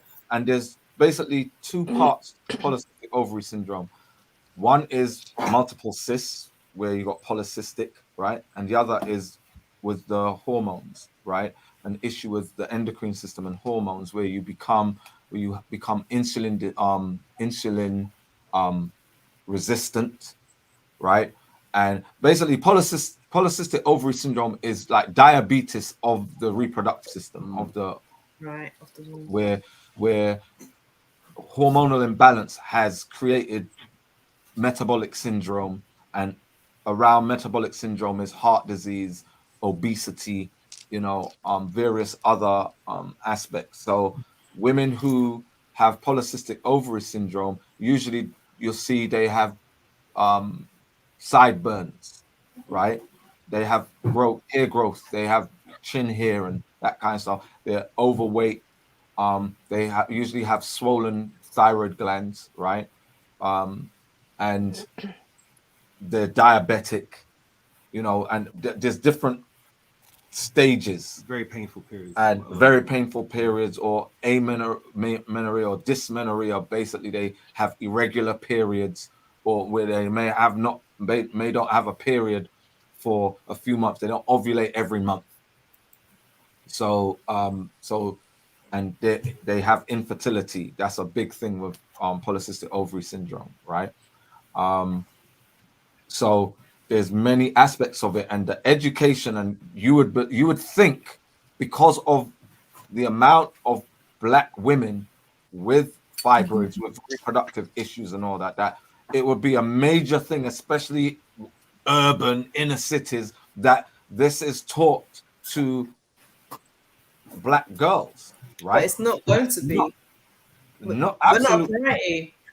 But then that's why I think this is so beautiful about this show, where you got people like Dawn, you got Denise, and you got Naomi, who's also advocate in terms of bringing that information to everybody's attention based upon their own personal experience. Hence the reason why we're having this show. We could have had it last month. We couldn't, but it was just like, there's nowhere we're not going to be touching on fibroids awareness. And this is something that I feel that we need to be talking about all the time. And I do know you guys do have your weekly shows as well. It was on Wednesday, but it's now on Thursdays. I've actually shared the links, guys. So if you are catching a replay, do go over to the Eventbrite. I will also put into the description so you can actually go on to the show and connect with Mr. Break and Dr. Amsu, because they're doing amazing work. They're doing work to help us. So let's support them. Purchase the book. I've also shared that in the link as well. Make sure you get the book. I think I need to get the book, because even though I've got a few fibroids, I haven't had any issues, but I don't want to be doing a myomectomy again. That was just, didn't make no sense. And that's another very great point you made just there, Kaz, is that the thing about fibroids, because they're benign, well, that's maybe another issue, and that a lot of women have them and it doesn't really bother them. You know, they have them, they may have had children already, they don't have a lot of pain from it, they're there, and hey, carry on, you know, smoking, drinking, and eating oxtail, right? But here's the thing, you know, it's a general lifestyle thing. They won't go away by themselves, right? Not by themselves. Now, you may execute a lifestyle change that will start to inhibit the amount of estrogen dominant foods that feed them, and they may start to shrink and so on and so forth. But most people don't monitor them. And here's the thing as well. Most Black women are working 2 jobs, 3 jobs, a job and a half, and raising children. So they don't have time to go to the doctor. If you're working shift work as well, you're getting paid daily or hourly. You're not taking time off work to go and look, let me just drink the lavender tea. And they've normalized period pain and cramping. It's normalized. Women cramp and have pain every month. It's normalized. So when you have cramp and pain, you just keep it moving, right? But those things shouldn't be normal. They shouldn't be normalized, right? And we're not eradicating those from our general lifestyle. So what I wanted to bring on the point is that, yes, when you have fibroids, we have the fibroid elimination program, right? We have the Great Black Fibroid Detox, the hair elimination program. We have Dr. Amsu's written the book. We have the supplements. We have the meal plans. We have the instruction manual. You know, Denise discovered it for herself. Naomi discovered it for herself. Miss T discovered it for herself. Most women aren't going to discover that for themselves, right? Because most women don't live in Northwest London or Southwest London where they have a community and they have health food shops and they have, you know, communities that talk. Even though Black people don't generally talk, they will never discover it, right? And so it's a general lifestyle thing. We want to warn you that don't wait until you're sick. No one plans to be sick, right? I was talking today, health is like insurance. You can't sell insurance to people because they're fit. If they're healthy and you come around to the house, there's nothing wrong on my car. Why do I need car insurance? I don't have accidents. Then you have an accident and you're trying to scramble to get insurance. It's too late then. Health is a similar way. If I'm feeling okay, why do I need to take preventative measures? Why do I need to take these herbal supplements? Let's wait until I'm sick. But generally, when you're sick, it's often too late. So what I want to bring to everyone's awareness is that the herbal supplementation, the lifestyle changes, the intermittent fasting, the removal of toxins from the home, the removal of chemicals from your skin and your hair, these are all things everyone needs to do now. Don't wait until you're sick. Don't wait until the doctor tells you can't have a baby. Don't wait until they tell you that you have some autoimmune disease and it's irreversible. I have an uncle, I'll show you, he just passed away. You know, prostate cancer. Prostate cancer is one of the easiest things to diagnose and to treat, even with allopathic medicine, right? But if it's left too late, guess what? He then became too weak for the chemo. You see? So a year or so ago, had we have known, we could have put him on a program. You know, I'm not trying to, you know, bring the mood down, but I'm just giving you a real life example of why we don't have to wait until we're sick to take the supplements. We don't have to wait until we're sick to remove the toxins from our homes and the toxins from our food and diets, you know. And so, yes, there's awareness and education, which we respect. However, action is the key. We need to act, and we need to act now. Women are dying. Remember, they don't report the numbers. Have you ever heard on the news? Oh, you know, today's fibroid numbers. You know, 30,000 women died today from. They don't give you those numbers. Once a year, it's Heart Awareness Month. Oh, you know, heart disease is #1 killer in Great Britain or in Europe. You hear that once a week, and then you jog on. Everyone goes back to drinking, smoking, and eating oxtail. You know, and so we need to be aware of these things every single day. Heart disease, #1 killer of Black women. The #1 reason Black women go to hospital is for epidurals because of pain from PCOS and endometriosis. Wow. You see, #1 prescribed drugs in the world are blood thinners and autoimmune medications. All of these things are manageable through supplementation and diet. And here's the thing as well, right? So on this program, the symptoms that come along with fibroids, the painful periods, they go away, they diminish. The irregular bleeding goes away.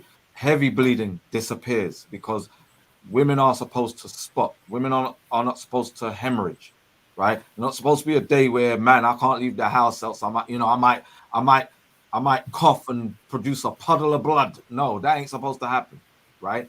You're supposed to spot. So all these symptoms diminish. So women who are on the program one of the first things they talk about is, I didn't even know I was on my period. I had no pain. Women who have had period pains all their lives, like where, man, I can't move. Even after they had children, they tell women that once you have kids or you hit menopause, it'll go, well, it's on menopause slip, but once you have kids, it will go away. And it's an untruth. If you have the irregular periods or the painful periods, even after having children, it persists in most black women. Right. So the better your hormones are, better regulated estrogen is the happier the period is. Right. And this is the thing. If you have reproductive issues during childbearing age, when you go into menopause, you're walking into hell. It's a whole different level. And now we're dealing with more psychological issues of depression and anxiety and not being able to sleep, hot flushes. Somebody mentioned earlier about the painful sex, right? We're talking about vaginal atrophy, right? Vaginal atrophy and vaginal dryness, right? That sex is out the window. So you don't not even anything to look forward to on a Friday at 9:30, Friday night, yeah, because now it becomes anxious, like it's gonna hurt, am I gonna enjoy it? So female sexual dysfunction is massive. Sexual arousal disorder is massive, especially with black women, but it's not being spoken about because of embarrassment. Same stigmas that you're a woman, you're supposed to have youth, you're supposed to have baby, you're supposed to enjoy sex, you're supposed to, black women are sexualized by the media. So a black woman that doesn't that has painful sex, who's not enjoying sex, is gonna be embarrassed to talk to her friends about, man, but I'm not enjoying sex. I don't want to have sex anymore, right? So all these things, when you start moving and early onset menopause, early menopause is higher among black women than everybody else. Wow. Everybody else. So black women are going into menopause before white women, before Asian women, right? Why is that? Again, because of the genetic polymorphisms that puts us at higher risk of estrogen dominance, right? Estrogen dominance plays a major part in perimenopause and through menopause and postmenopause. So black women cannot be put onto HRT, like especially estrogen, like white women can, because when black women are put onto HRT, you're at higher risk than white women for breast cancer. You're at higher risk, and ovarian cancer, endometrial cancer. Look, there's so many things that we have to learn about ourselves and what the type of diets we're supposed to have that are specific to our genetics, and how we metabolize those things. So this education is much needed. And this is why, we have greatblackdetox.com, and we have greatblackdetox.com/fibroids, which is specific to fibroids. We have /endo, which is for endometriosis. And here's another thing that is causing an issue that is on the rise, that is becoming out of hand, right? Obesity in the black community, especially with black women. In this country, 75% of black women are obese.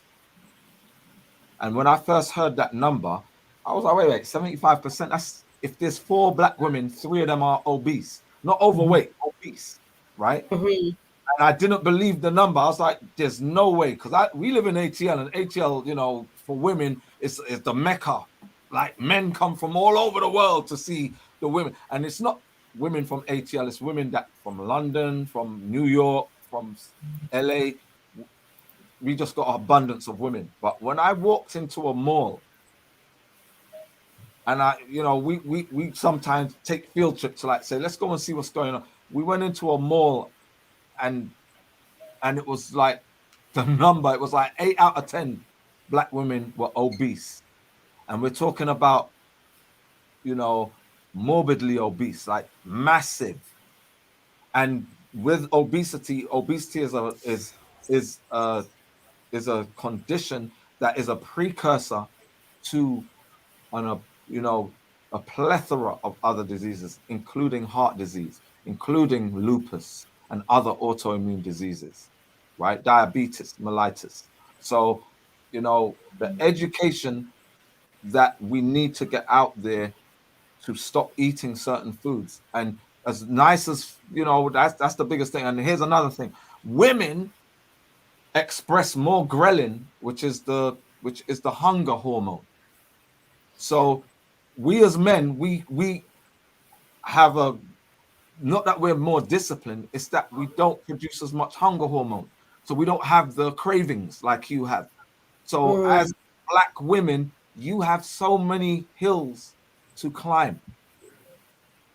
And it makes it more difficult, but coming together, right? And we've got an app, the Great Black Detox app, where we have a community app where people doing the who are on the fibroid program or on the endo program or on the our Great Black Fat Detox program, or they all share stories, they share their experiences, they share where to buy food, where to purchase this, where to get their distilled water or whatever. It's the community. So accountability. So you see, like right now, you guys are sharing stories and all that, and the solidarity puts you more at ease that, all right, somebody else is going through this, somebody's got a remedy. Oh, what happened to you?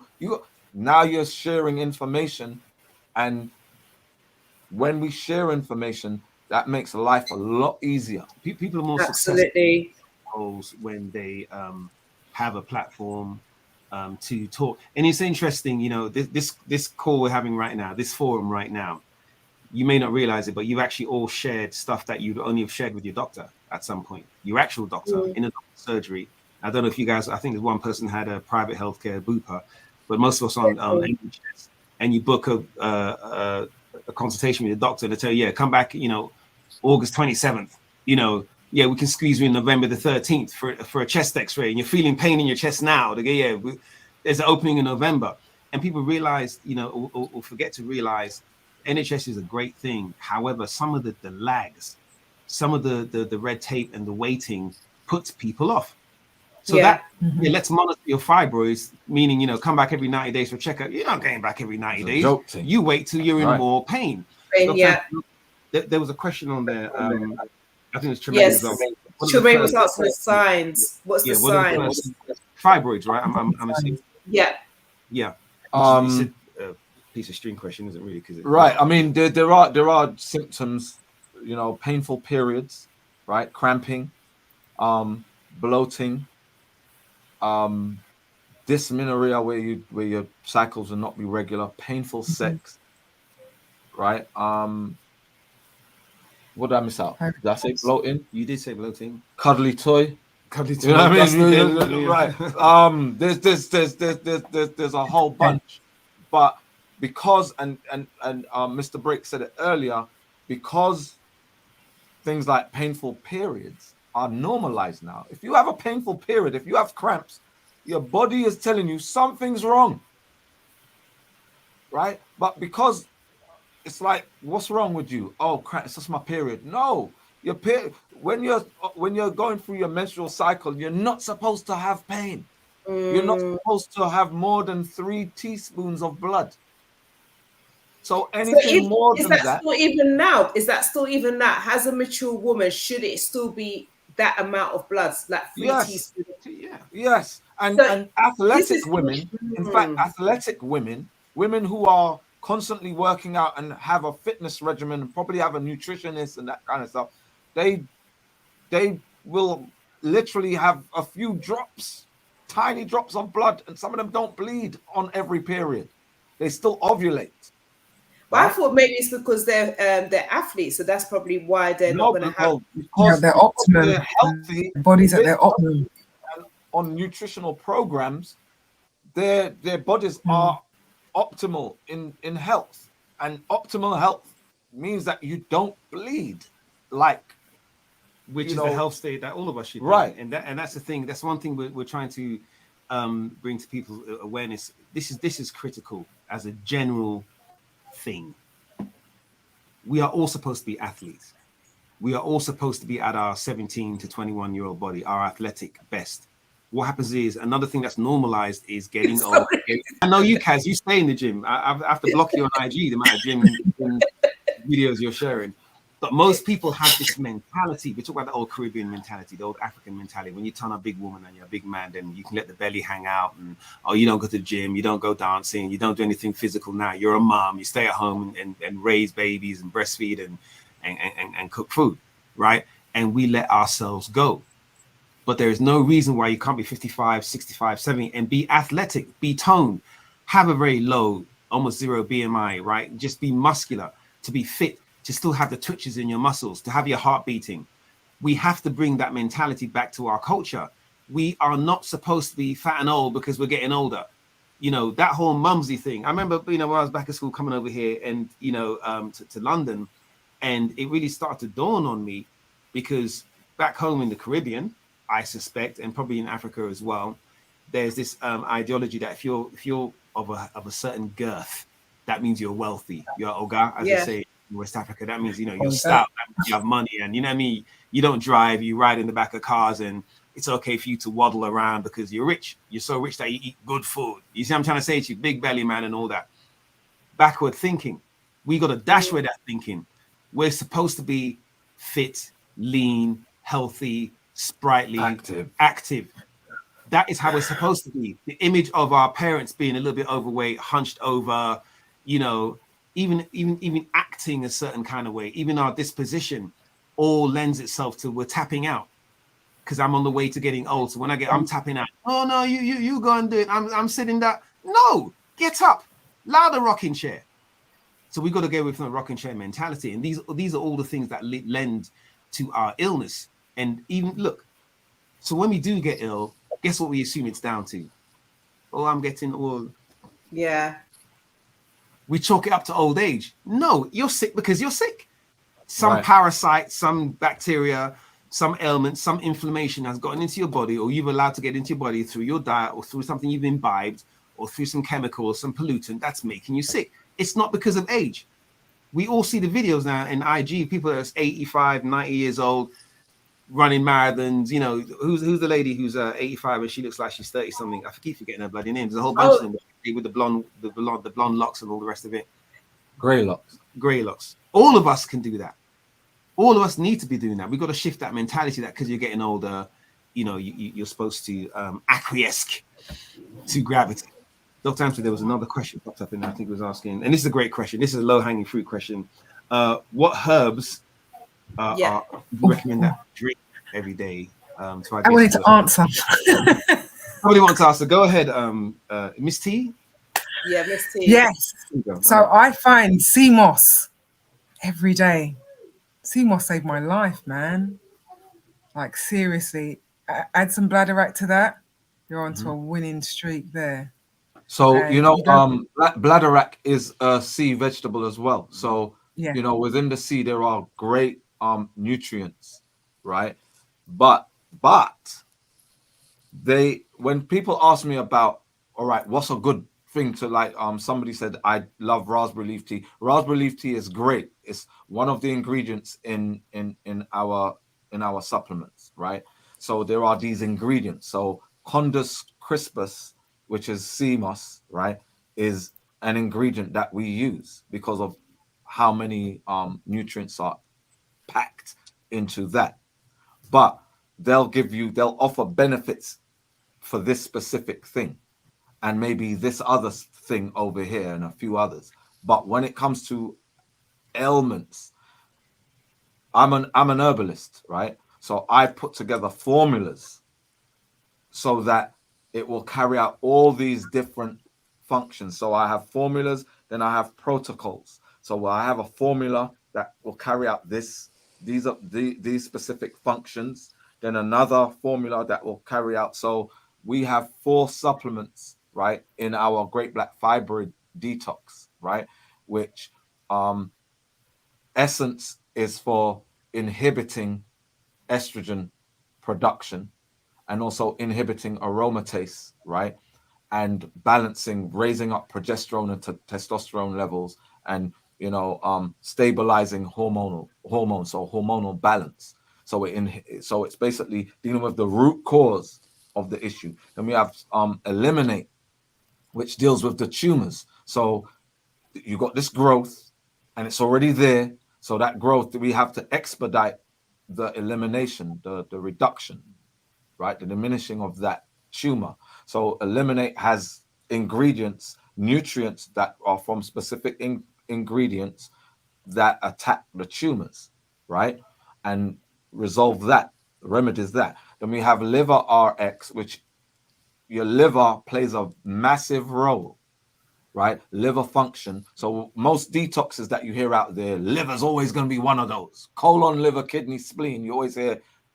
And liver is a major part, right? Because your liver has major functions that it has to carry out. And hormone synthesis is one of those functions, right?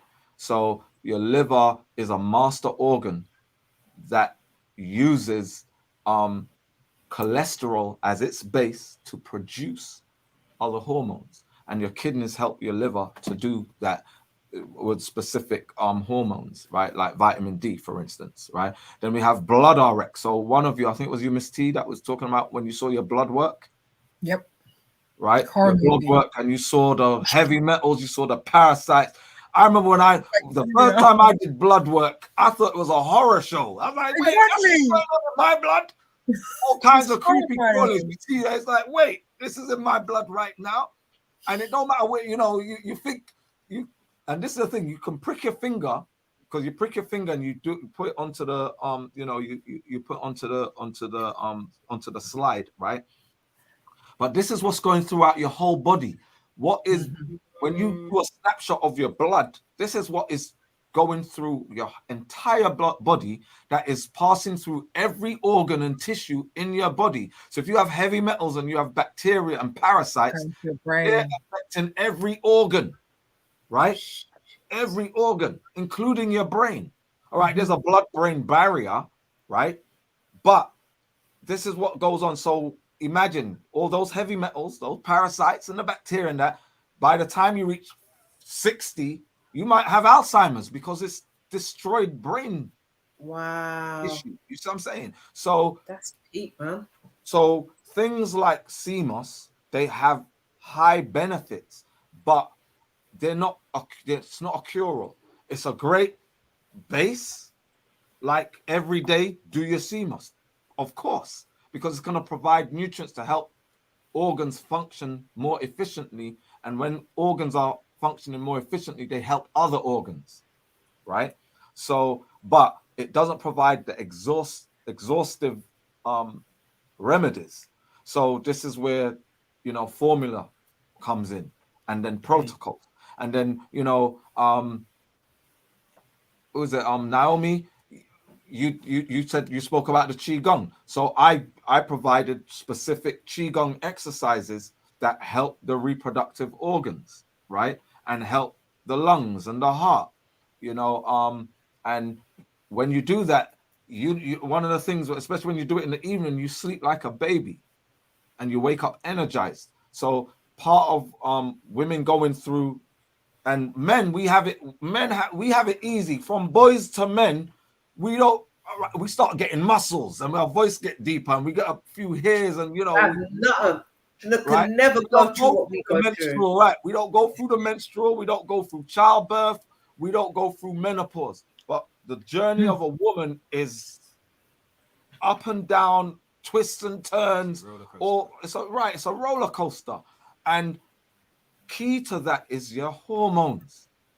When your hormones are in check, it's more flat, less twists and turns. But the education isn't there. So the processed foods, we all, as boys and girls, we all grew up eating sweets. We love sweets and crisps and biscuit and all the sodas and whatever we were drinking, the Coke and all that thing. As boys, we might get a bit of acne when we turned 13, 14, but girls were days off school. We don't know where the girls were. They were banged up at home, like keeled over. because of hormonal imbalance.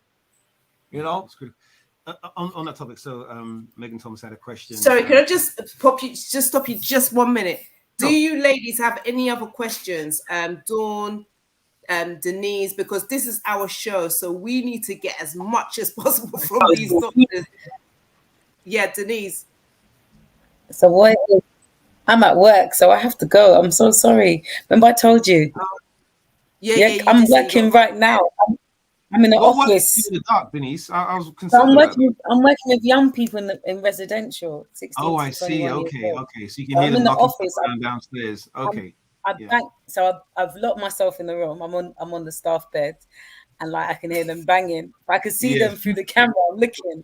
So You left them playing Monopoly. You're gonna go down there and they're like, throwing knives. Maybe they need to come onto this conversation and they can learn about fibroids, because you don't know. They're troubled.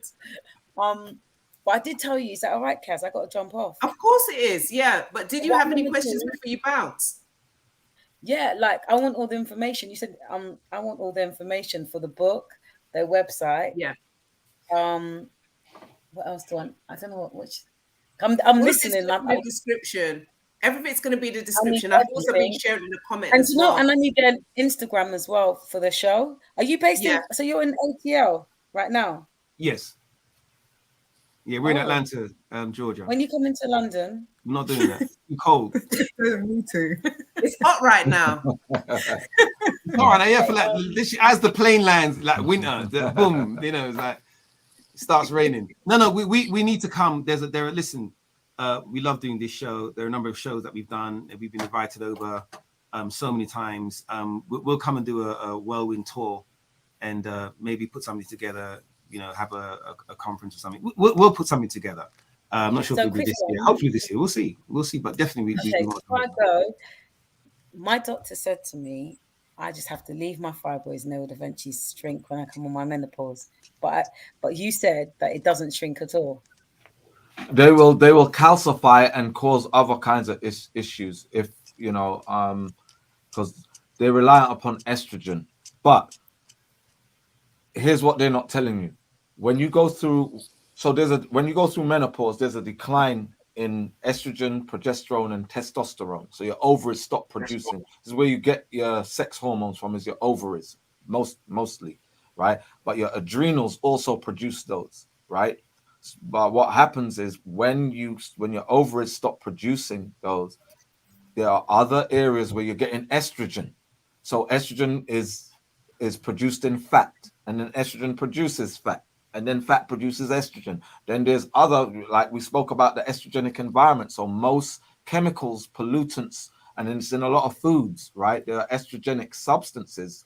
In plant-based foods, there's phytoestrogen. We call phytoestrogen. So things like soy, right? And you'll hear them say soy is good. It helps to no. For Black women, it's terrible because of how Black women metabolize and how they upregulate the effects of estrogen, right? So all these different estrogenic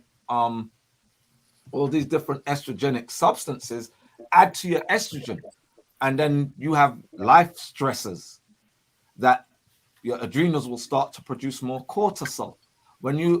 A precursor to cortisol is progesterone, right? So, but the more cortisol you produce is the less progesterone you have, because progesterone is used to make cortisol.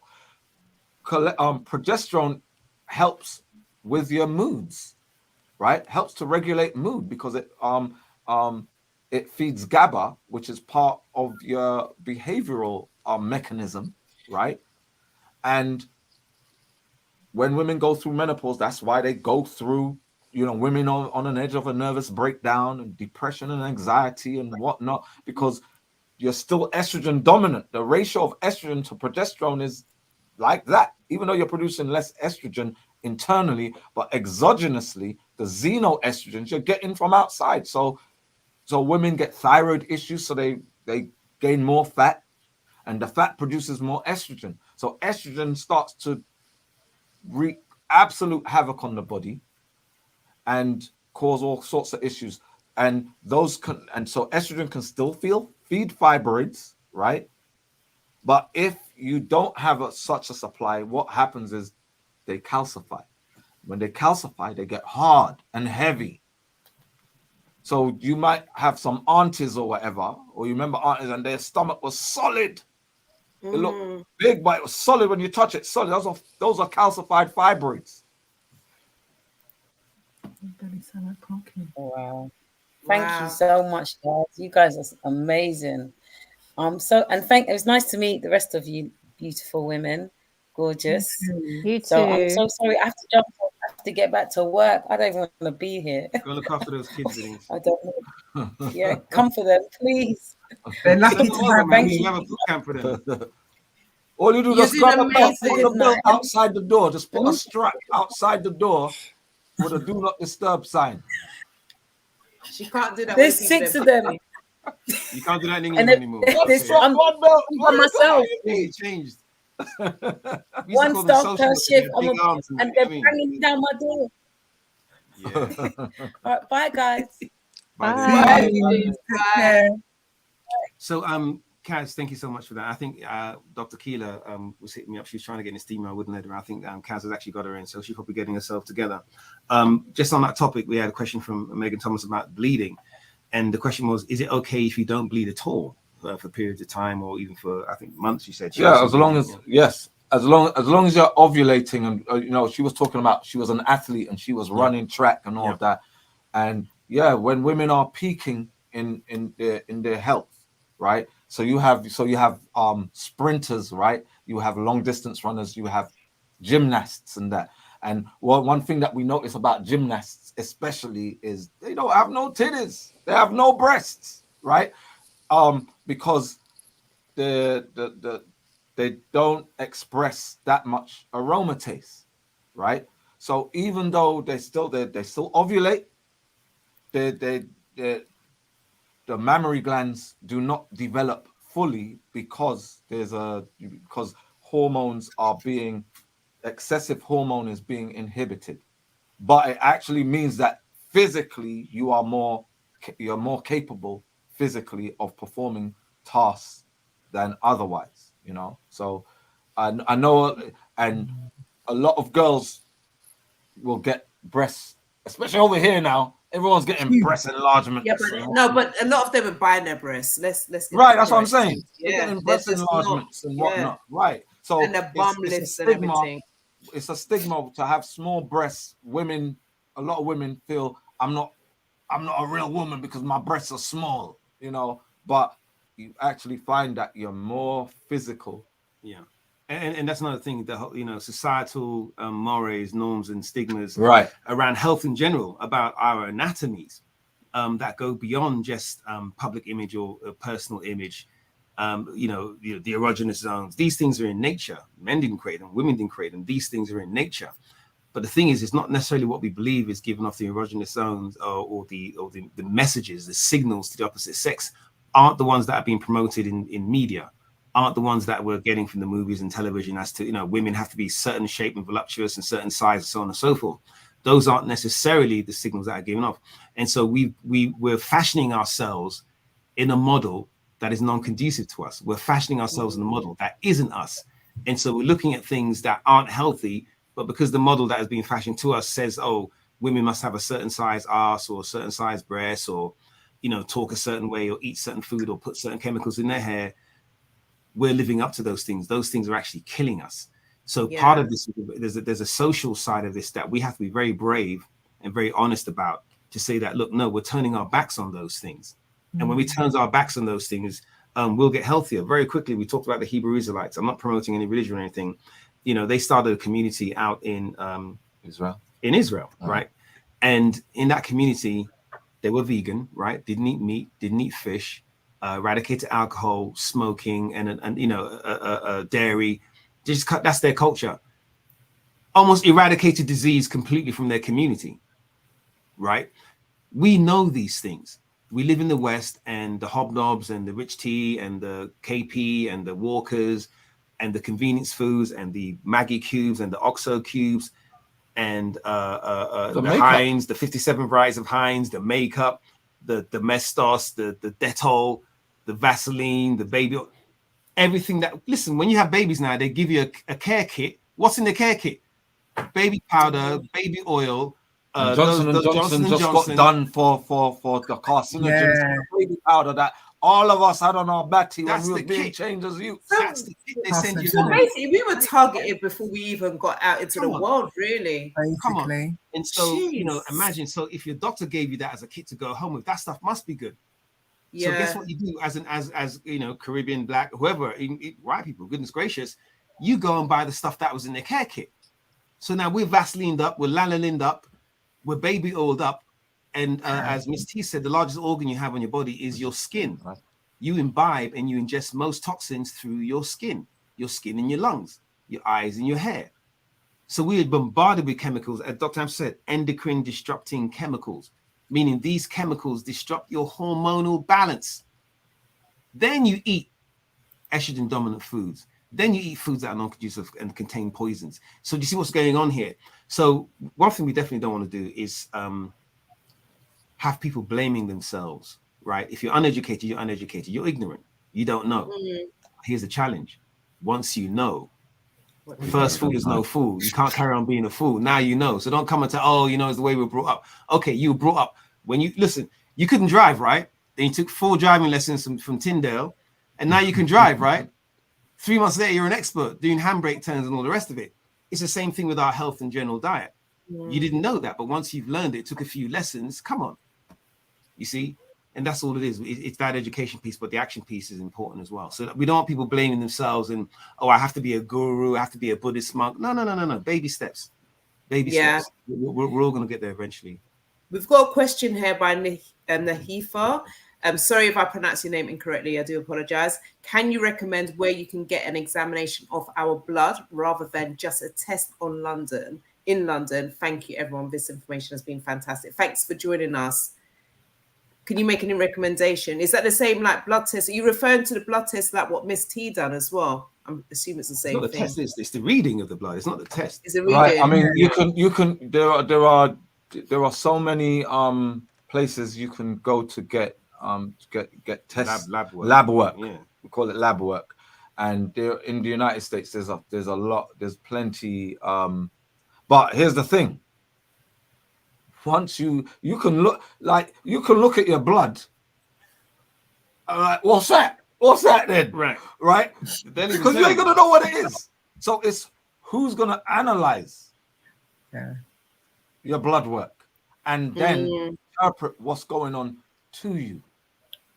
That's right. The key. That's the key.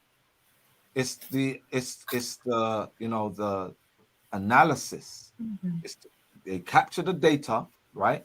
And then it's to analyze. All right, here's you're low in potassium, you're low in magnesium, you're low in phosphorus, right?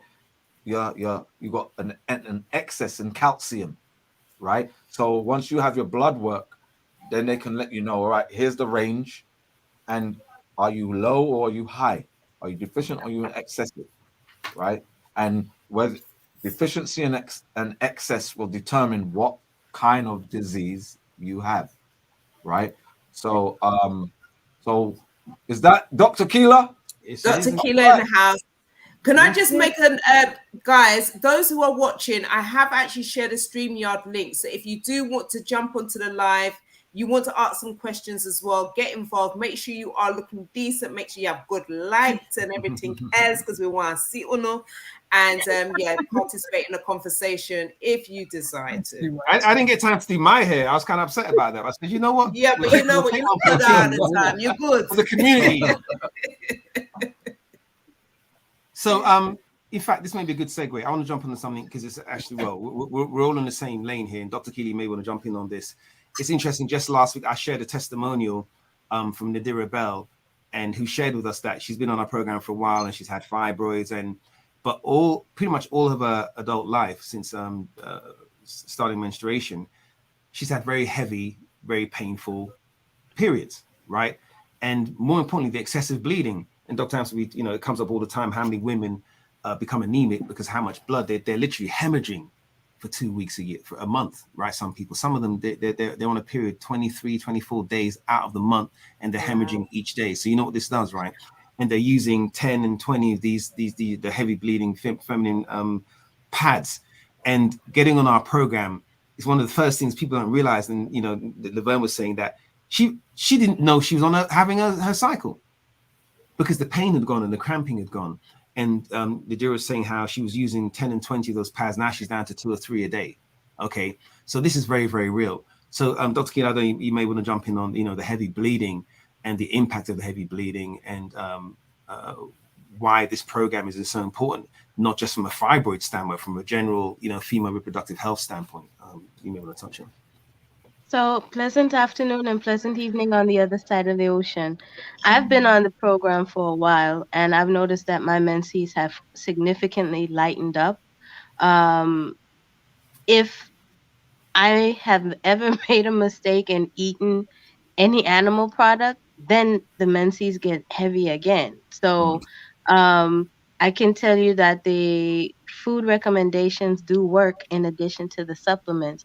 And there have been times when I didn't even know I was having a real menses. I thought I was still in the beginning stages, and it's like day 3, 4, 5, and it's still really light, and it's shocking with no pain. Can I just pause you real quick? Something I'm going to slap my own self on the wrist. So I didn't introduce Dr. Keeler. Dr. Keeler is an MD, an amazing advocate, and she's part of our team.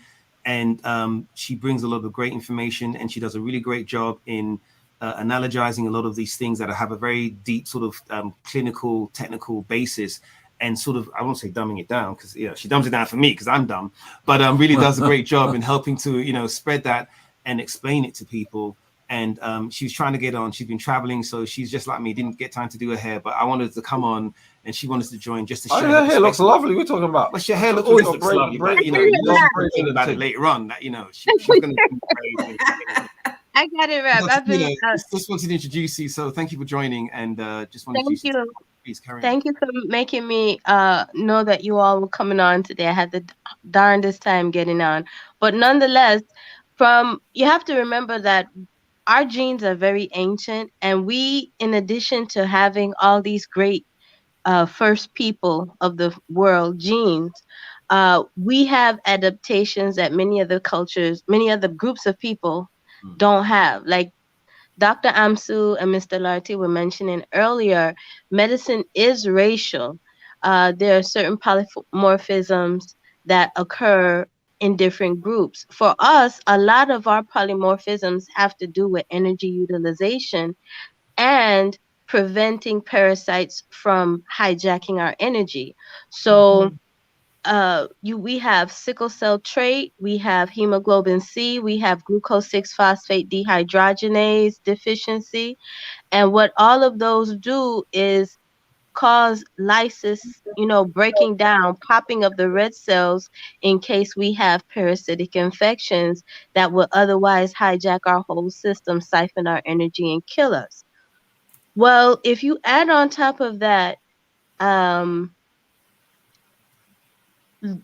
massive loss of blood, you know, hemorrhaging during menses, that leaves a lot of Black women that have all these wonderful red blood cell adaptations at the lower energy spectrum. So we feel draggy all the time, tired, a lot of mental fog and such and so forth. So it becomes imperative, not just from a reproductive standpoint, but as a daily functional standpoint, from the point of view of being able to think and breathe easily and not be short of breath and tired all the time, that we correct our reproductive issues that cause us to have heavy menses. Because if we don't, then there are other aspects of metabolic function that don't work right in us, and it leaves us feeling exhausted all the time. Then goes drinking of the caffeinated drinks, which often have a lot of sugar and other chemicals in them that aren't great for us at all. Correcting the menses for me has given me back more energy. And I have to write a lot for my job. I write, and then I have to read a lot. I have to write a lot. And at times my job is very physical. So I can't afford to have a bad day. I have to find ways to transform my bad days into good days. And a lot of that is eating plants and taking the supplements to supplant the things that are missing in a Western in the Western food chain. But I can tell you for sure, the HER2 elimination with anemia has made a difference for me. I don't have that feeling like I need to constantly go take a nap all the time. The other thing I've noticed is in taking the Olympian RX, I think it's Olympian RX, or is it Olympian with Joint RX and vitamin D, is that it avoided me needing a major knee surgery. I had what is considered a career-ending basketball injury.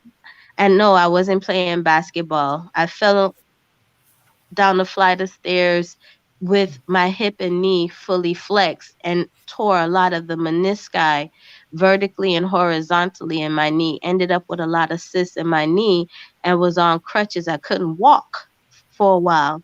And by taking Olympian Joint RX and the D3, as well as some of the other anti-inflammatory nerves, even herbs, even though I had an MRI that looked devastating, within 8 weeks I was walking rather normally with minimal pain. So I would recommend anybody that has any joint issue, recent knee injury or anything like that, consider getting those supplements. I can tell you, when you have chronic inflammation, if you've ever had to have a 3-dimensional bone scan, the chronic inflammation on the bone scan will show up as increased pooling of blood in the injured area. And you have to figure, if you have increased pooling of blood in any area, it's not circulating. Eventually, that is going to degrade and cause more pain, more inflammation, because that's exactly what blood that doesn't flow does. It causes more inflammation, causes more pain. So eating better according to the regimen they have in got+fibroids, as well as taking the supplements, it works. It works. And it's not just me who's tried it. I have other relatives who have tried it, and they've had good effect, excellent effect, in fact. Amazing. Okay, so I'm just going to just pin you there just for a moment, Doctor, because I'm very mindful about our time in the UK. And obviously, I have got my other guests on the show, and I know that they also need to share, because Dawn, you shared about your story, and obviously finding out about you having fibroids, going through the having a myomectomy route. And then obviously now you are an advocate speaking to women who obviously are going through similar experiences yourself. So if you can just share a bit more about yourself in terms of how people can connect with you and what you've got coming up as well, because obviously you're on the on television as well. You're not even just about women's health, but you're also about our wealth as well. So if you can just share a bit more about that as well. Yeah, I think just going back to what we've spoken about tonight, and it's been so informative, is that when it comes to fibroids, it is really about the education. And as I said at the top of my story, I put my hands up to say that when I was diagnosed in the first instance, I didn't go away and research at all. I just took my doctor's word for it. So after going through what's through and having the open myomectomy, I really advocate for women to just go out and seek education. I really, really do, because I don't want them going through what I did. So whether that's them going through a natural route or preventing it before this happens to them, I'm trying to just build that education. So last month, as we know, was Fibroid Awareness Month. And I just went in. I had a whole set of lives with brave, brave women who, for some of them, was the first time they were actually speaking up about what had happened to them. And they shared it with the viewers on Instagram. So I did it on Instagram Live. And it was so insightful because everybody's stories was different. And that was what was so brilliant about it. Not everyone had had surgeries. Some people, again, they'd gone down the more sort of natural medicinal routes. Natural routes. They're taking themselves to Bali to educate themselves. others who are just picking up on that education. I think it's just so important to keep that going. So what I have done and what I am doing, because I've just become this whole advocate for everything, is I'm setting up support groups. I want to have things like brunches where women can get together and they feel as though they've got other women that they can lean on, but also tying this in with having experts as well. So I do want to have some Zoom sessions with experts. I have actually done that on Instagram. I've had an amazing nurse come on and just advise women on what they can do. And that's what I want to continue. So for the rest of the year, I am going to be out there just spreading the word, educating, getting women together. And it's not just going to be about fibroids, because I realize with the whole female gynecological issues, like that is rife, and especially in our community as well. So I want there to be a safe space for everybody. I also talk about finance and property as well. So just getting, the women, especially in our community, up there in terms of, just sorting out your finances, getting on that property ladder so you've got that generational wealth going. So I also share lots of information on my Instagram, which is where I am predominantly based. So you can follow me at dawn_heals, and literally every week I'm just pumping out information, just trying to do what I can to help those out there. I've just shared all Dawn's information into the comment, and I think it would be great for you and the doctors to connect as well, for sure, because obviously you're doing a whole movement there, and I think that will be the same for yourself, Naomi, because obviously you're going to start doing your lives as well. And I think it would be great because as we all know, this is not just it's all of our problems, you know what I mean? Especially of people of color, it's our problem. So we need to obviously come together. It's pointless us doing things independently, where like Dr. Amsu's got a book, he's done so much information. He's also, they've got a product that can literally help us. I even know with White Yardy, he's done like the Great Black Detox. Oh yeah, the great down. The man's looking like some young things, like, yo. He's anyway, got married. Congratulations. I'm gonna want wife to come for me, but I'm just saying, obviously what you're doing, it works. So I think it would be great for us to just like connect, or you go into each other's platforms and, just basically educate, because we can't just keep this information for ourselves. I am mindful of time. We have been on the live for over 2 hours. Some people, 2 hours. Some people in Atlanta, so it's still kind of evening time for them, but it's coming up to our nighttime sleep, and me have to get up very early. quickly on that Kaz and Dawn. I just want to congratulate you and celebrate what you're doing. And we talk a lot about the clinical stuff, because people, when they come on our platforms, they have a lot of questions. Right, here are my symptoms. This is what's been going on with me. Doc, what can I do? Right, talk to him. But here's the thing: we are holistic, and not holistic in the corny sense. In the actual sense. And you have to understand, Dr. Amsu talks a lot about hormonal imbalance. A lot of those hormones are phytoestrogens and estrogens that are exacerbating the levels of estrogen in our body. But a lot of those hormones are also cortisol and stress hormones. And a lot of our stress comes from relationship, from financial stress, from stressing about our jobs, from stressing out about even things happening in our community, social issues, right? And if you think of a Black person living, whether in the UK or in America, all of these things play a part. And you understand, when you have a hormonal imbalance, when you are then faced with any external pathogen, any external, bacteria or condition, your immune system is weakened because of the excess of these hormones, because of these stress hormones, right? And so financial, one of the main reasons, couples break up is because of finance, right? Other than the fact that they got married in the first place, different conversation, right? So we need to reduce these stresses, and a lot of it comes with, financial literacy, right? And social literacy as well. So we talk a lot about the clinical stuff and the health stuff, but we definitely like to partner with people so we can extend those conversations into how we cope, because Dr. Amsu will give you a whole lecture on how deficiencies in certain hormones leaves us susceptible to higher degrees of stress and for flipping out, which increases our susceptibility to certain ailments and conditions. So this whole thing is intertwined. So, we talk about the root causes. The root cause isn't just sage, right? And what you might be eating, or edamame, or what's the other estrogen food we keep talking about, like processed foods and meats. But it's we can't eat chicken no more. Done with the chicken. And if the chicken wasn't tampered with, we might allow you. But remember, chickens are fed hormones when they're born. You know, so cows hormones throughout this slow release as well. It's slow release hormones throughout their life cycle to make them fatter, to make them richer. Do you know what I mean? Because they want to if you have your own farm, you're farming yourself, and you have your own chicken them and everything else, you're good then, right? You know, and it depends where you're buying your feed from. Right. It's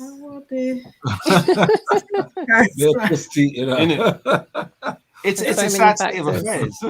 It's a sad state of affairs. And black hole, but it is where we are, right? And so again, now you know what you're going to do about it. You know, is the taste of the food so important, or has it, you know, sort of have you been brainwashed so much by the taste of the food that you're willing to forego your health for the next burger, right? Or for that jerk chicken, or for the oxtail, right? Or is your health and your future health so important that, you know what? What's it, delayed gratification? You know, I'm going to allow the frequency or the amount or the type of food I eat now because I want to have a longer life. I want to have a fitter life. I want to retire with that gold watch from the company and be able to go hiking and be able to go skipping and swimming and enjoying time with the family and your children and, you know, enjoying the fruits of your labor. Or do I retire as an outpatient, going to Park Royal every day because that's my cycle?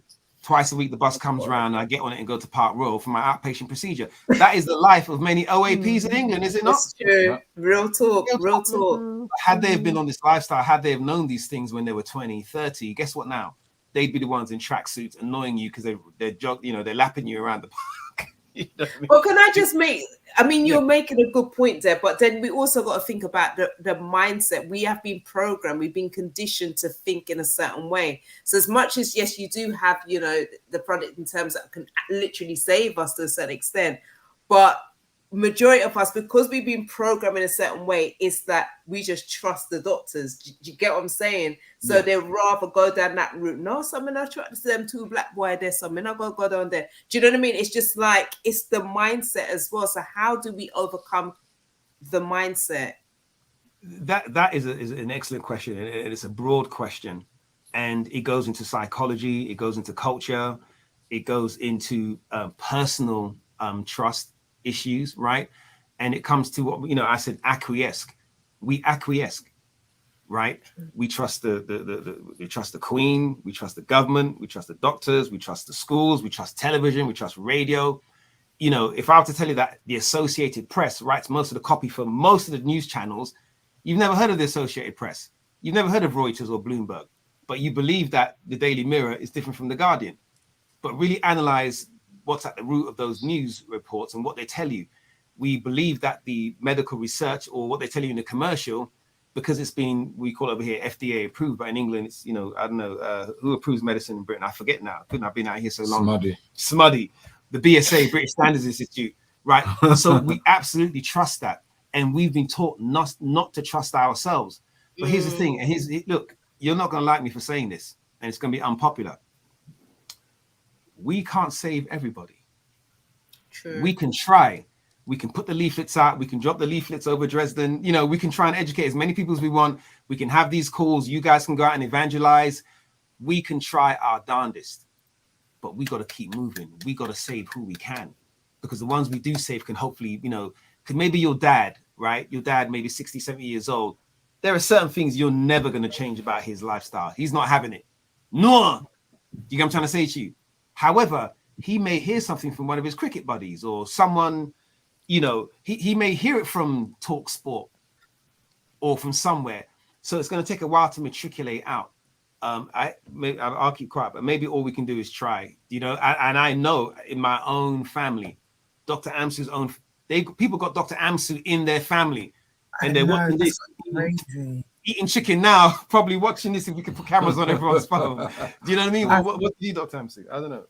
Right. I was going to ask, so based on what you were saying, for me, like, I have a daughter who's 15 and I've trained her well, but yet, because of all the external stimuli from everywhere else, she's just like, yeah, but I want to do that and I want to eat this. So really and truly, it's for me, is how are we going to educate the children and not just the girls, the boys, and maturity. So maturity, like, we were all kids once and our parents gave us gems when it came to like wisdom, and we don't want to hear it. But as we get older, we started. My mum was right, you know, my dad was right. I remember, and we start to actually sound like them.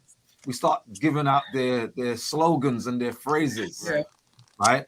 All these, you know, I can't even remember some of them. The idioms and the you know, I couldn't even make sense of it when I was a kid. It's like, well, what? How you mean?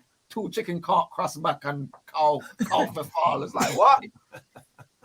Right? But when you go back and analyze it, it's wisdom and maturity. Like, you know, I have my children, and my youngest child is 15. My oldest child is 31, right? And them growing up, and even in the ages, you know, in the ones who are in their mid-20s and that, they eat foolishness because they like Mikey said earlier, when you're healthy, you don't care. You don't care about preventing anything when you're firing on all cylinders. It's when you catch that first illness.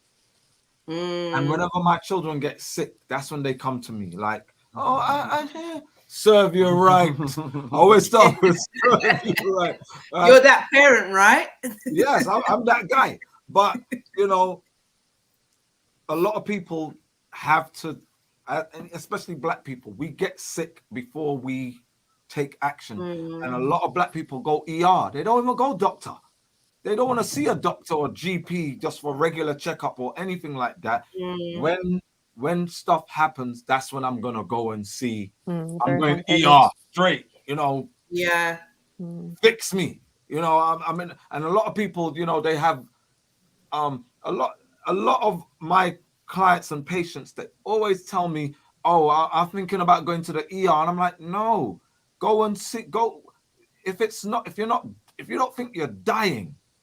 Wait until, you know, book an appointment and go and see your GP, go and see a specialist, go that route. Don't go into ER where you don't even know which doctor's going to see, and then you sign waivers where they can take you and do all kinds of stuff. You know, you're going with a sprained wrist, 2 twos now, your appendix is out, you know, or something, they've taken an organ, you know, taking your spleen, whatever.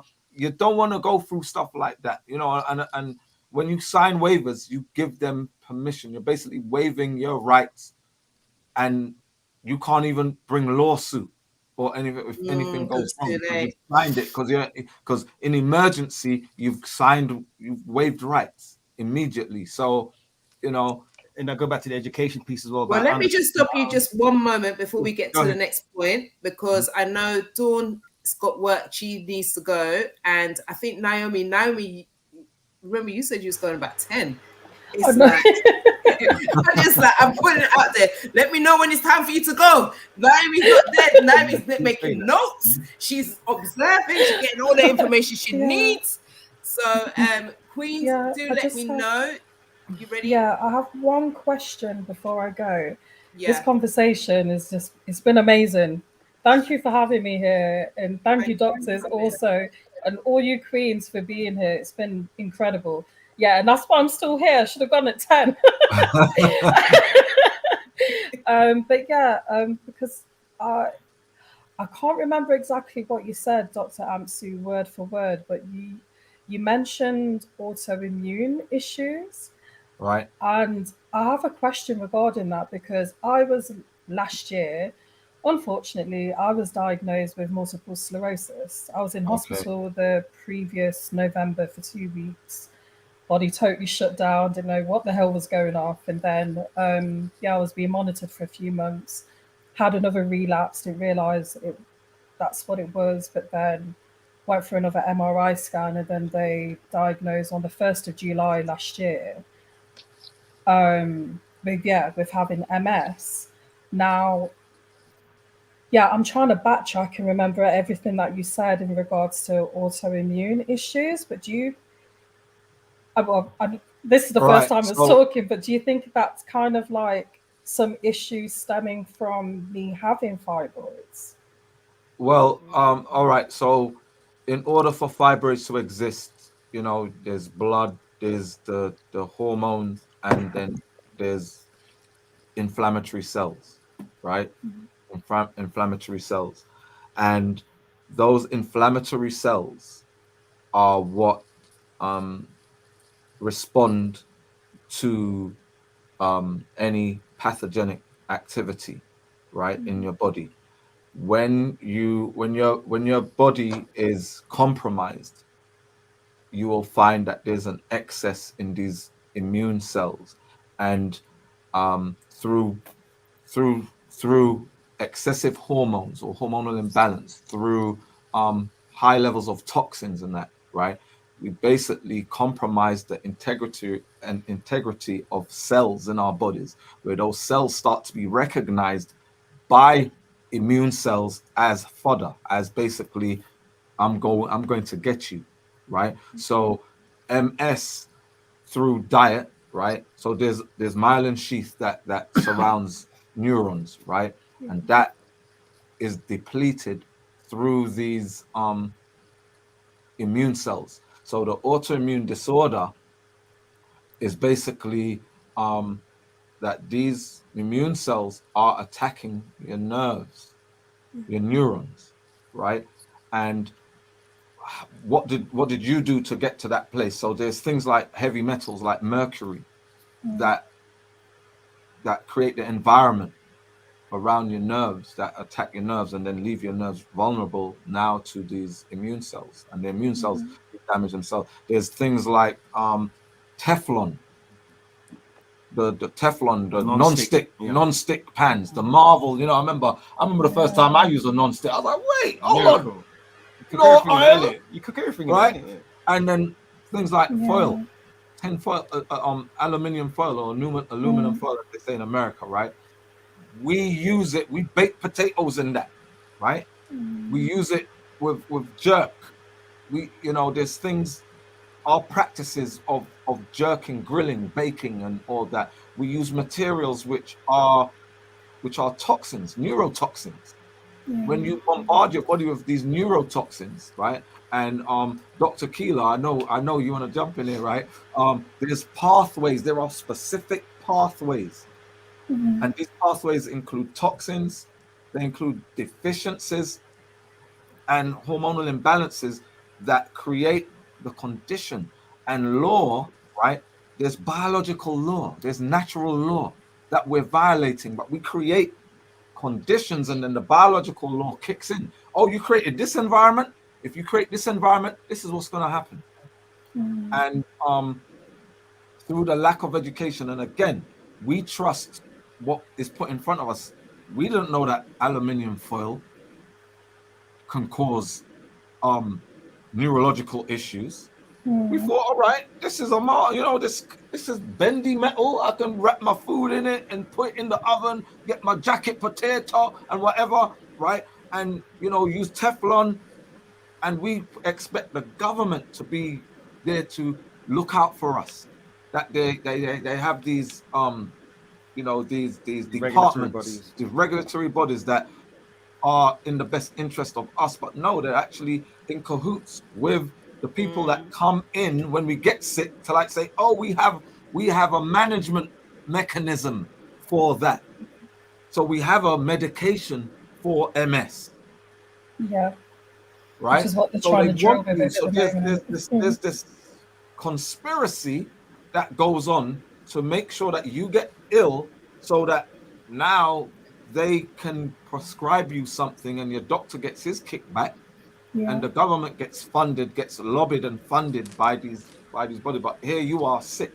So autoimmune diseases, there's a lot of trends and lifestyle habits that we set ourselves up to like animals. We live with animals now, right? Black people never used to live with animals.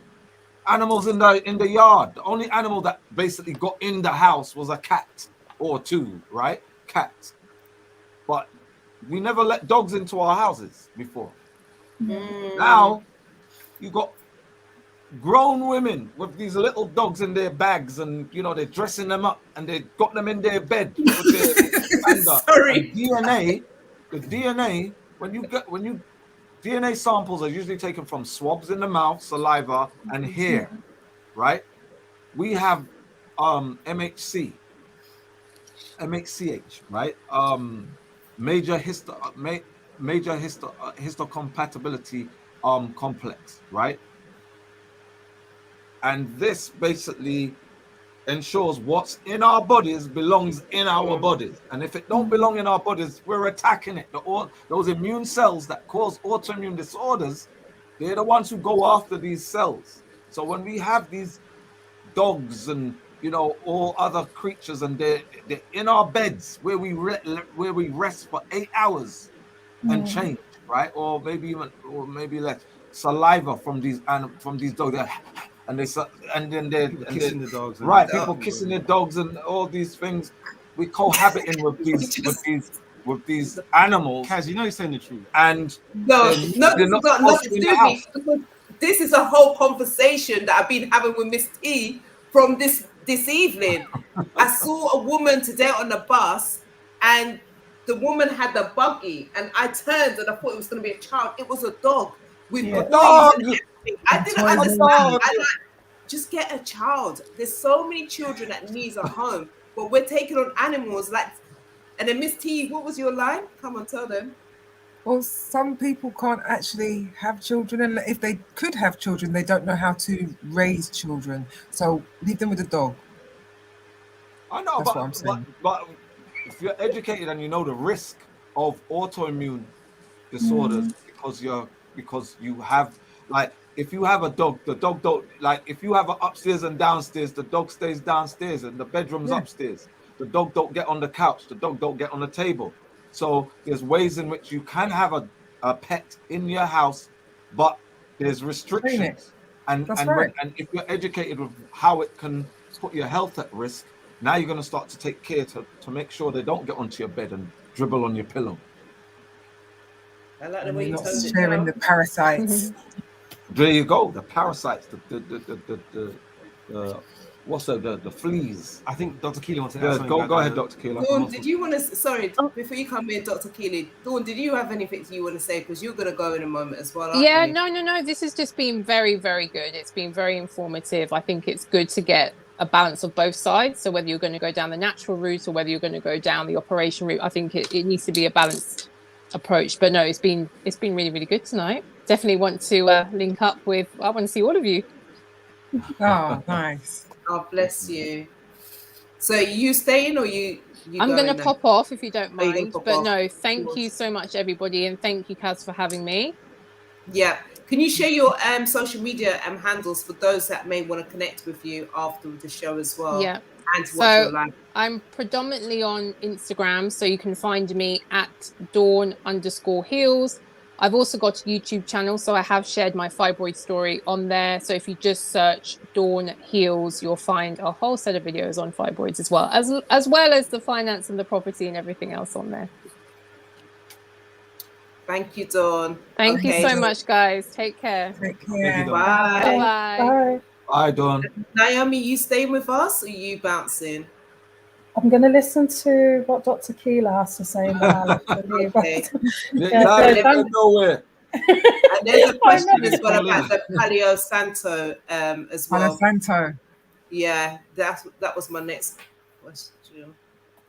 So the only thing I Go ahead, Dr. Keela. The main thing I wanted to contribute when it comes to autoimmune disease is that chronic stress also plays a role in addition to what Dr. Amsu was describing about exposures to foreign antigens.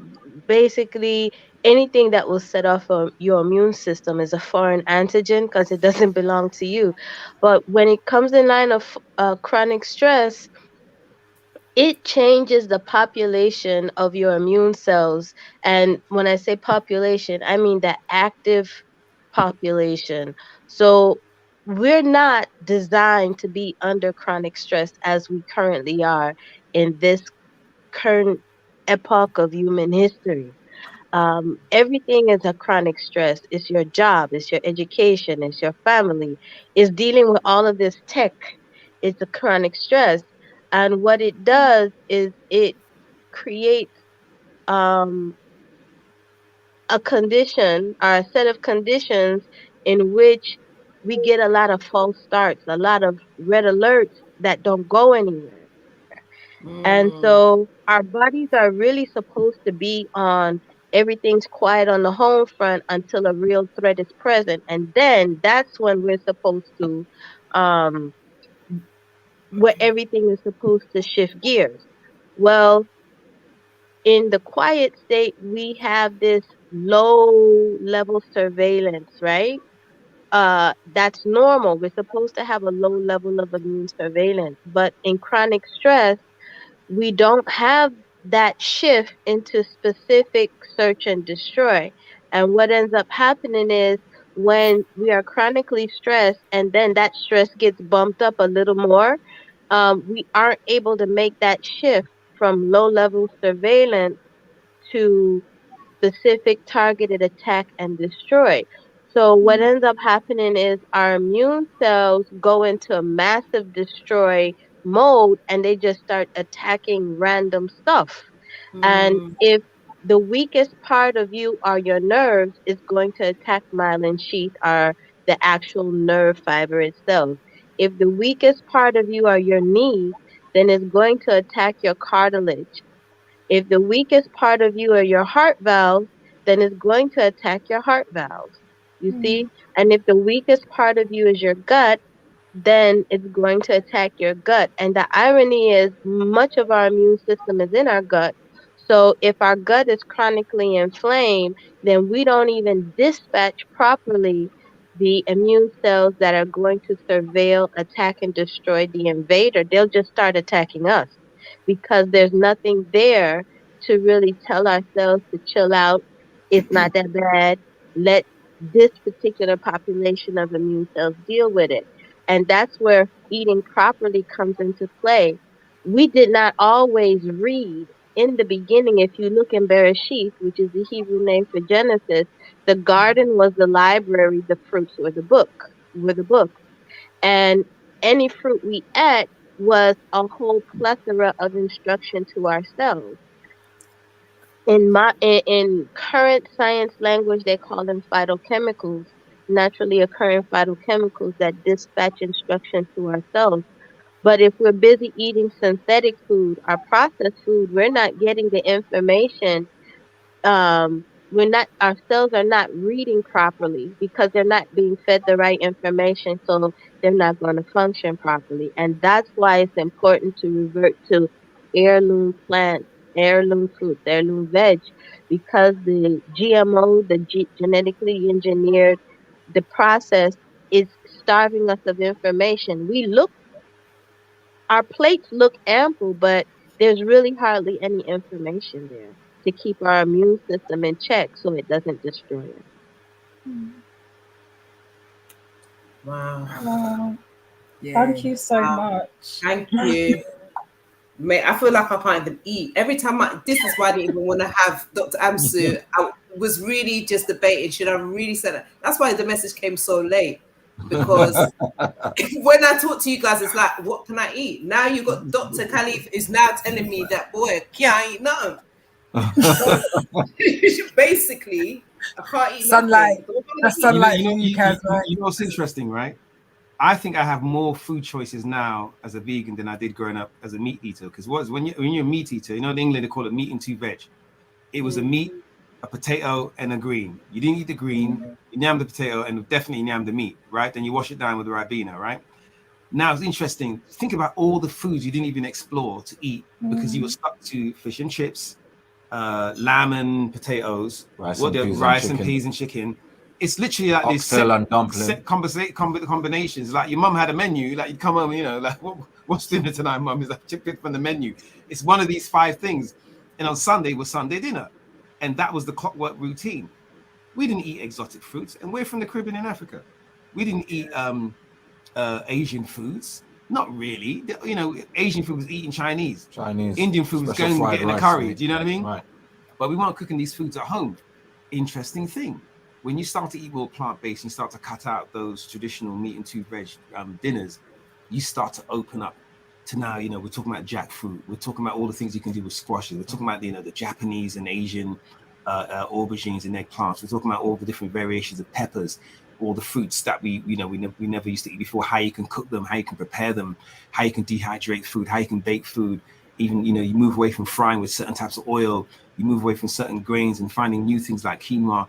There is so much, but absolutely there's no education on it, right? And if you go to stores and they sell that, that vegan type food, it's connoisseur food. Do you know what I mean? So the basic food, the main aisles in the shop, cornflakes, baked beans, pasta. True. Very easy to understand. All right, here we go. There's my meat. Here's my 2 veg. I'm jogging on, right? And then there's the milk, and But then there's this section in the grocery store, right, in the supermarket, which is all this weird food. It was bougie. White people used to eat that, strange rice. What's this pilau rice? Or what's this? Why is there different colored rice and this dark corn? And it's just this weird stuff that you think, you'd only have in cheese and cracker parties, not realizing that was the real food. And all the stuff in the aisles was the dashware food, was the poison, was the processed food. So now we have to shift our thinking. We need to become the bougie people, right? Until bougie becomes normal. We need to be the ones that, go one aisle extra in the store to get the organic or the black rice or the wild rice, and not the, basmati or the, what's my guy's name? Uncle Ben. Pre-boiled starched rice. So Uncle Ben's rice is processed rice. You know what parboiled means, right? That they cook the rice to a certain point and flash it and add chemicals to it, so that when you go home and cook it, it doesn't stick to each other. It's easy and quick to cook. So it's processed, bleached white rice. But because it's easy to cook, it's the best rice, right? Mm-hmm.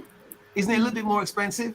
So when you want the good stuff, you go for Uncle Ben's. When you want the cheap stuff, you go for the other one. You see what I mean? So you talked about this, Kaz, and how our cultures have been, we've been groomed to eat poisonous food. What's the cheapest bread? What's the most available bread? Mother's Pride, even the Hovis stuff, right? Read the ingredient. How many ingredients on bread? How many ingredients in bread? I don't eat bread. When you did home economics in school, how many ingredients did she tell you to bring? How many ingredients did they take to bring to school for Tuesday home economics class because we're making bread? It wasn't a lot. 3, 4, 5. Yeah, read the back of bread. How many ingredients? 45, 55.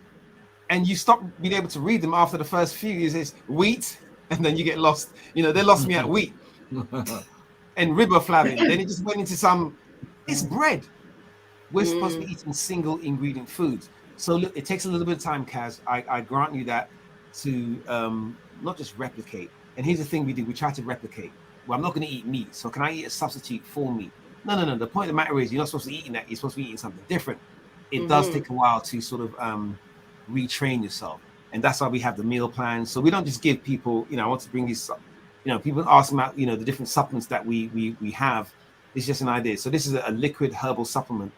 And it's a blend of herbs, which are the specific nutrients in the herbs are extracted using a process where we use a food grade glycerin, and we use heat over a certain period of time to extract the nutrients that our bodies need to feed our cells. Cells, S-E-L-L-S, C-E-L-L-S. I didn't finish school. I hate it. But the only reason we eat is to get energy and nutrients into the cells in that blood we're talking about that we go and put under the microscope. So what we do, we take this thing sublingually. Sublingually means under the tongue.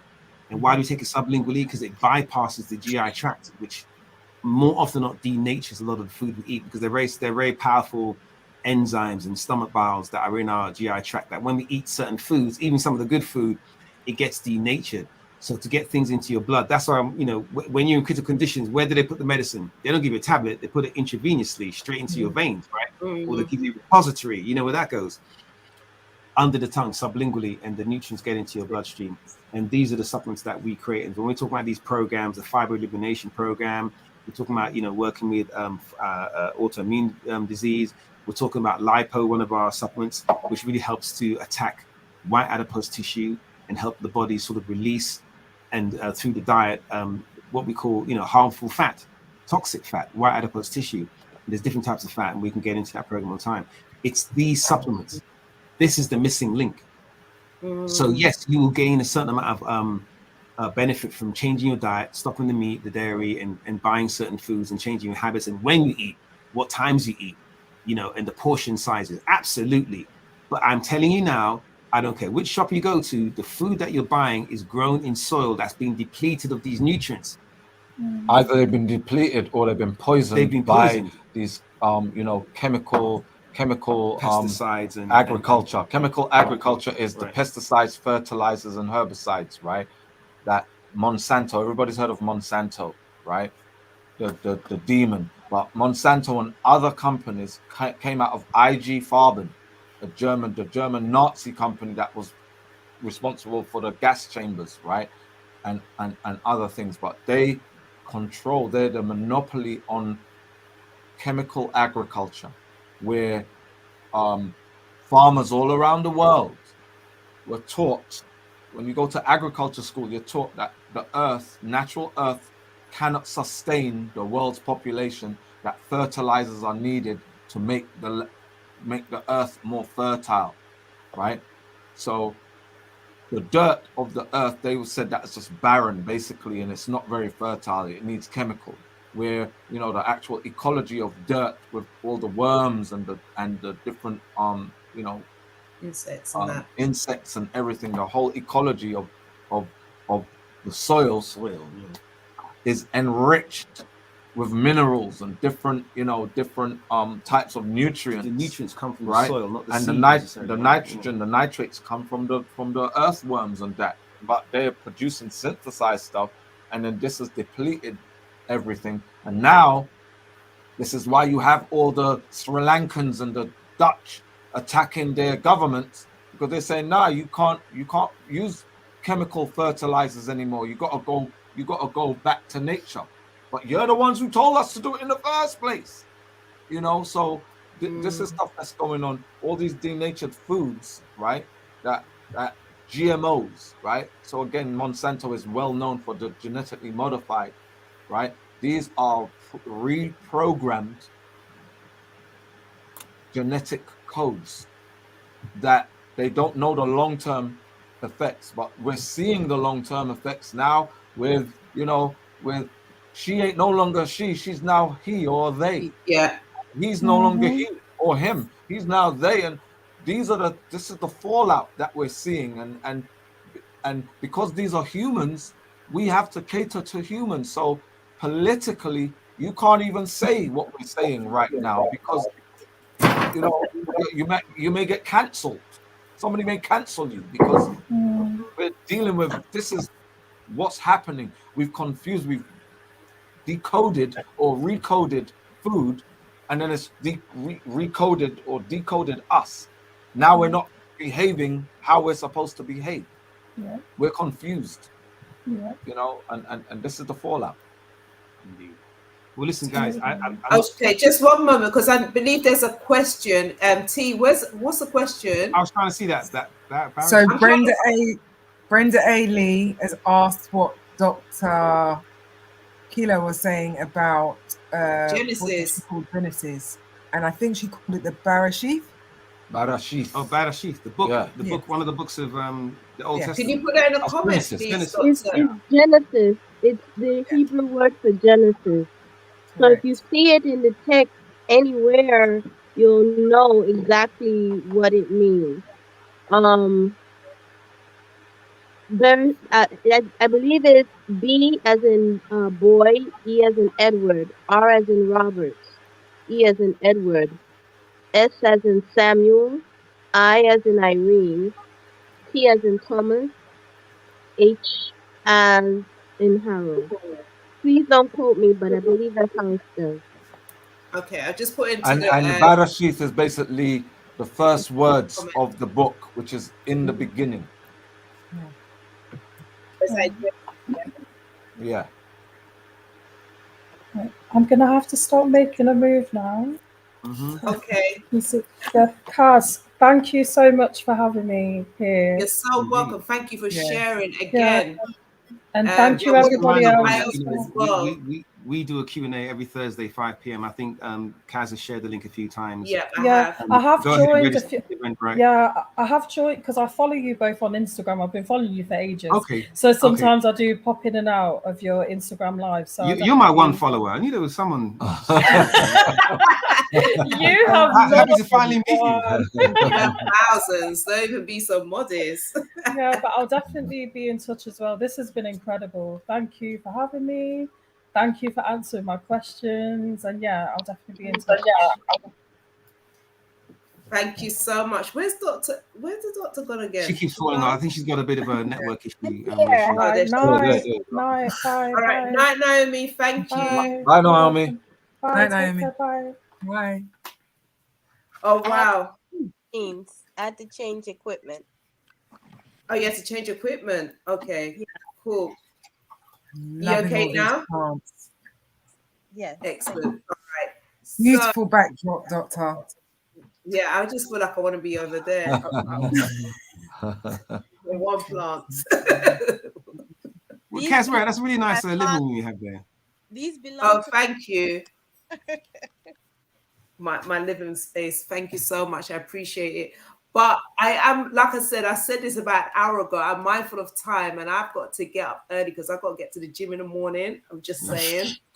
And this show has absolutely been amazing. But what I would love to do, I will speak to you guys at a later time, Mr. Briggs and Dr. Amsu. So maybe we can do something like this, like maybe once a month, because I think more people needs to be educated in regards to what you do, because obviously we're living in a time where, you know, our health is our wealth, but we got to remember there's people that's trying to kill us at the same time. So if you guys have got the products that can potentially help us, which it has been proven, then we need to jump onto it, because we will be quick to go buy sneakers and all of those nice things and drive the BM, but we won't be quick to purchase something that's going to actually make a difference in our lives, and our health is our wealth. And I'm saying this to myself. I'm not just saying it to people. I'm speaking to myself because I need to change my mindset as well.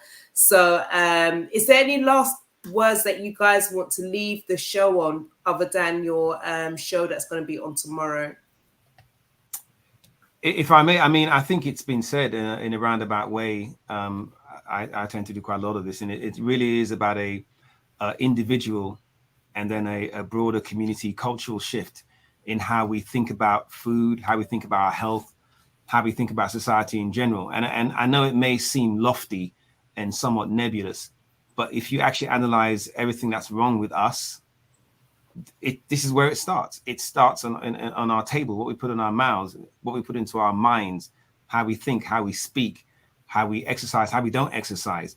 We need a complete cultural shift.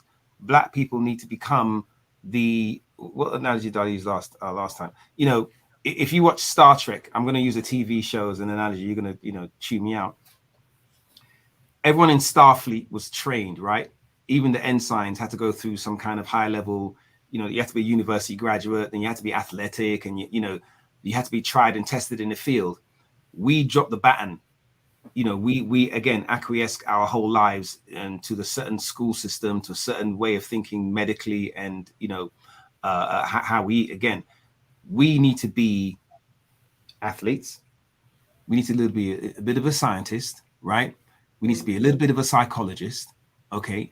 We need to be a little bit of a counselor to ourselves and our friends, okay? We need to be a little bit of a farmer, and we need to be a bit of a biologist, right?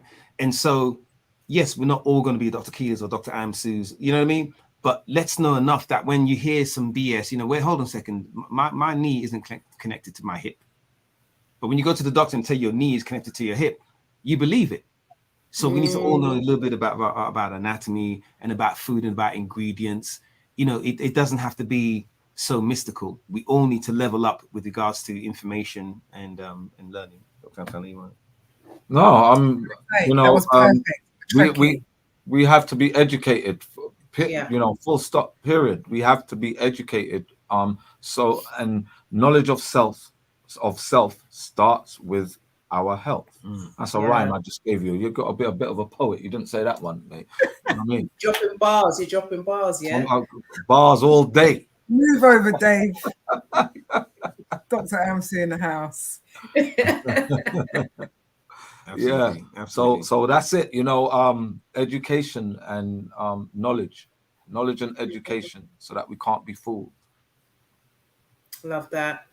And this is what this show is all about. This is why we have this platform. It's a platform to inspire. This is a platform. We talk about all various different topics, but ultimately it's information that's going to basically uplift you. It's going to make a difference in your life. We could talk about celebrities until whenever, but at the end of the day, is it going to make a difference in our lives? We're just watching people who are just getting paid while we watch them. Mm-hmm. So why don't we just learn and just enhance our lives so that we can have a more fruitful life, like the doctors have said, Dr. Keeler has said, So I hope you guys have enjoyed today's show. Make sure you do connect with both the doctors tomorrow on their Zoom. Is it Zoom you're doing it by? Yeah, Zoom. Simulcast on YouTube and sometimes on IG as well. But right, so how do we follow you on IG, please? Because we've got Brenda A. Lee. She really wants. Put it in the comments. It's right? In the comment, in the description. But how do we find you on Instagram? Please? I'm going to respond to Brenda. dr.amsu at dr.amsu at mr breaks. So at Dr. Amsu basically. At MR Breaks. Keela, you are good here, but you got underscore in there somewhere, right? Good here.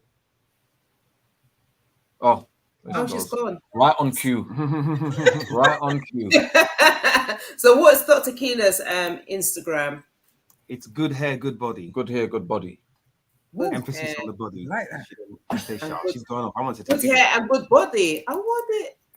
So Dr. Keela actually specializes in hair and skin, and obviously she makes the links to chemical pollutants and things in the food that affect the quality of our hair and skin. I'll let her tell you. And her platform is Good Hair, Good Body, and she partners with us in our paradigms as well. So fantastic. Dr. Keela, can you just share your social media handles, please? Yeah, she did. It's in the chat now. Oh, is it in there? Okay, yeah, wicked. Thank you. I'll just copy that and I'll just put it into the comment. Thank you so much.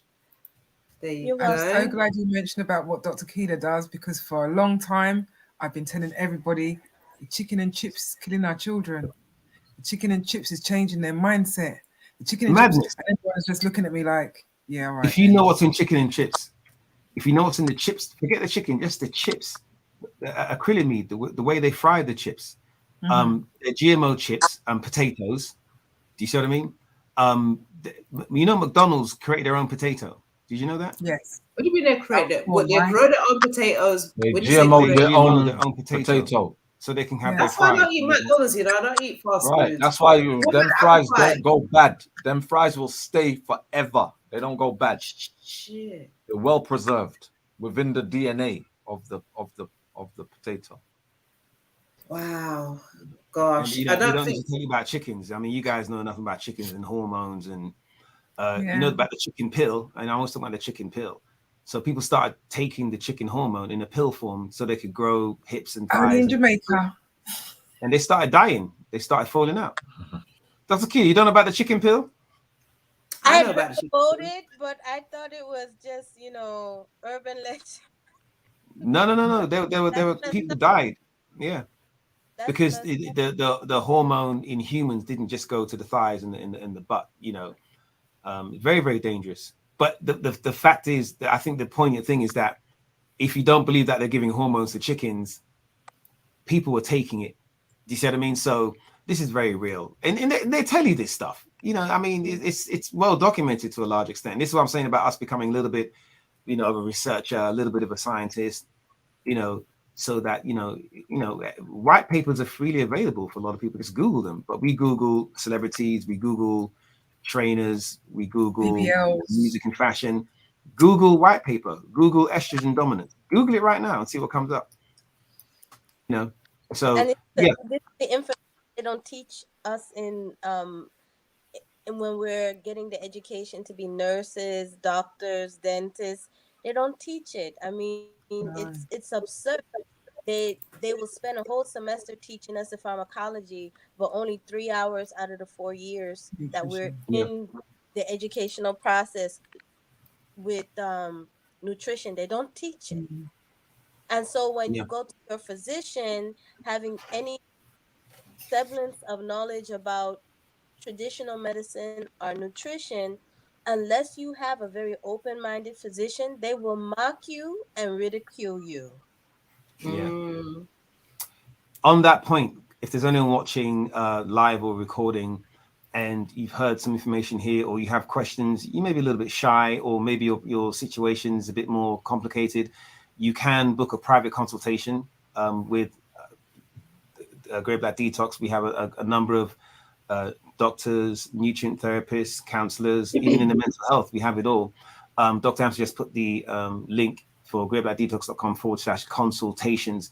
And if you're lucky, you may get Dr. Keeler, you may get Dr. Amsu. If you're really lucky, you may get me. We can have a good, good old knees up. But yeah, if you do need a consultation, and I'll tell you very quickly why consultations are important for a lot of people is that a lot of people, and Miss T, you'll understand this, they like to self-diagnose, right? They'll hear one thing from somebody on that's what it is, and then they have replace everything in their house with Irish moss, because they heard that Irish moss or sea moss has all these benefits, and that's it. They got the sea moss cream, they start wearing clothes made out of sea moss, and their condition is got nothing to do with sea moss. Isn't the thing that's going to help their condition, right? But when people have a consultation, they're more likely to be successful in their health goal, in their health journey. They would learn what they need to do from the offset, rather than going around trying 10 different things. And one of the reasons a lot of people fall off from trying holistic methods is that they get confused. They go bouncing around trying all bunch of different things. They never had a consultation at the very beginning. So listen, we are not anti-doctor. We're not anti-medical research. We're not anti-procedure. Go and get your blood work. Go and get the x-rays. Go and get any lab work you need to get done. Once you have that information, now you can, come to Dr. Keeler, Dr. Amsu. Hey, listen, this is what the doctor said about my condition. What are my options here? What can I do other than taking the medicine or going under the knife? That's the way we're supposed to do it. Don't necessarily shun. There's no organic X-ray. There is no, there's no herb that's going to tell us, what's going on with your spine. Do you know what I mean? And so go and get the X-ray. These are advances in modern technology that we need to utilize. Absolutely. However, it's the remedies, right? It's then the course of action we take after that is why we have these consultations. But anyway, consultation, understanding what your pathology is, understanding what the situation is, and the pathway to healing is absolutely the best way to go. If we had our druthers, everyone would have a private consultation, to be honest with you.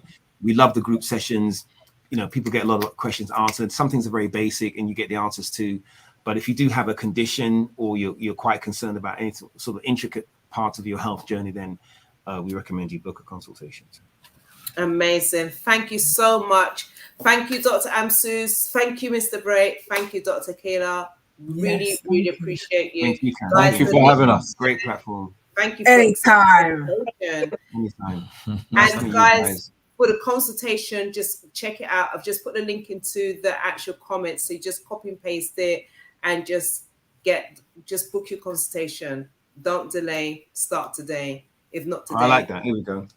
Maybe tomorrow. Hey, the whole iceberg. Those are massive. Yeah. You still calling, Kels? Marketing. All right. Well, thank you both all so much for joining us this evening. And hopefully we will link up next month. I think this should be a monthly, because we got a lot of people that are challenged with like mental health, prostate cancer, so many things, as you know, is going on within our community. And we need to have these open conversations because there's so many people who are suffering. And yeah, we need to have these conversations more on a regular basis. So I just really feel that this will be the safe space to be able to do so. Absolutely. Yeah. All right. Really appreciate it. So good night. All right. Thank you so much. Bye. Oh, wow. T, wasn't that amazing? Oh, I think I've broken a record for time. Listen, mate, I know that every time I keep on saying, right, 2.5 hours, and it's now 3 hours. But it just goes to show that, we need these conversations. People are out there. Those who are catching a replay, thank you so much. Do share this information. Don't keep this information to yourself. Make sure you act upon it as well, because like these doctors are doing the work, and they look like us. we would trust anybody else but other people. Kaz, they actually left. They had the information here. They're English. You can hear them. They're from here. They're from here, and they went to America because it was received more over there. But that's just the thing. It is more received over there, and sometimes I think maybe it's because States is a lot bigger in comparison, because there's only a small percentage of us in the UK. But you would think with a small percentage of us that is over there, that we would be more collective and we'd be more supportive, you know, and do something with that information. But it just goes to show that we have been programmed in such a way. Yeah. So we need to. It's never too late to start. Like they were saying, I started, you know, my health journey's been up and down. So, you know, there's start now. Don't beat yourself up. Don't worry about what happened in the past. Tomorrow's a new day, and get on it. But these guys and, you know, Dr. Keela, they've got amazing information. And what you like, Kaz, my journey started by just seeing my blood, and it took me all over the place. When did you do that, by the way? Did you do that with Aaron? No, I didn't do that with Aaron. I done that, it was a long time ago in Thornton Heath on the high street, and they're not there anymore. They closed down a long time ago. But you can just Google, I would say Google, you know, get your bloods done like they said, and just do as much as you can before going to see them, so that you have some idea, because I had an idea of what I needed to work on.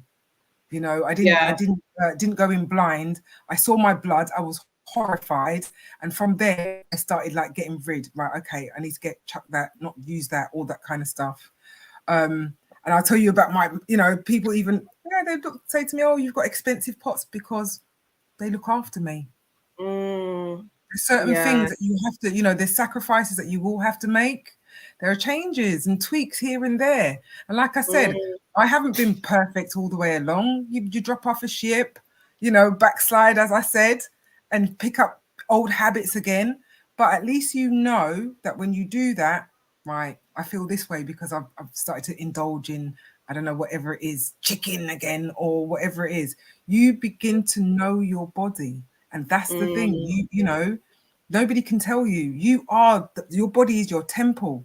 So you put yourself into the microscope, get to know you. Because by doing that and eliminating all the nonsense that you've been doing over the years, you can only have a better life going forward. And knowing yourself is not a bad thing, is it? Yeah, so true.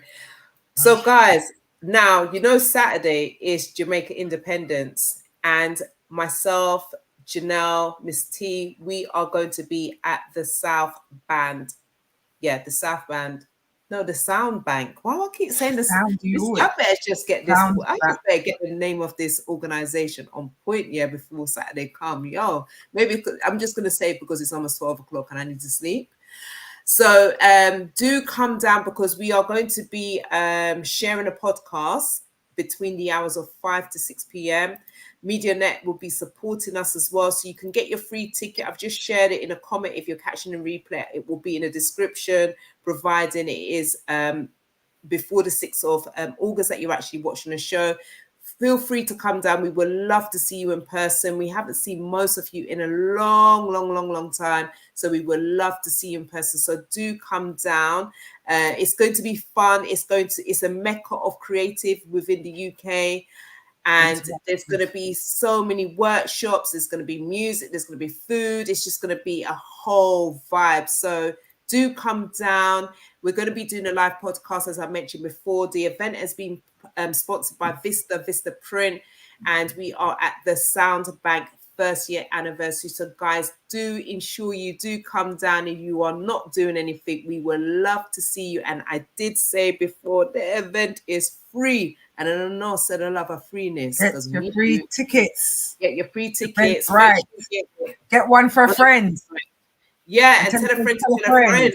And tell your frenemy as well, because we love frenemies. We love them. We really do. So make sure you all come down, and we would love to see you, and just, you know, just to give some love and just be in a space together. And we're just going to be sharing a podcast, just talking about our own personal experiences, our own personal journey, and for you to be able to ask us any questions as well on the day.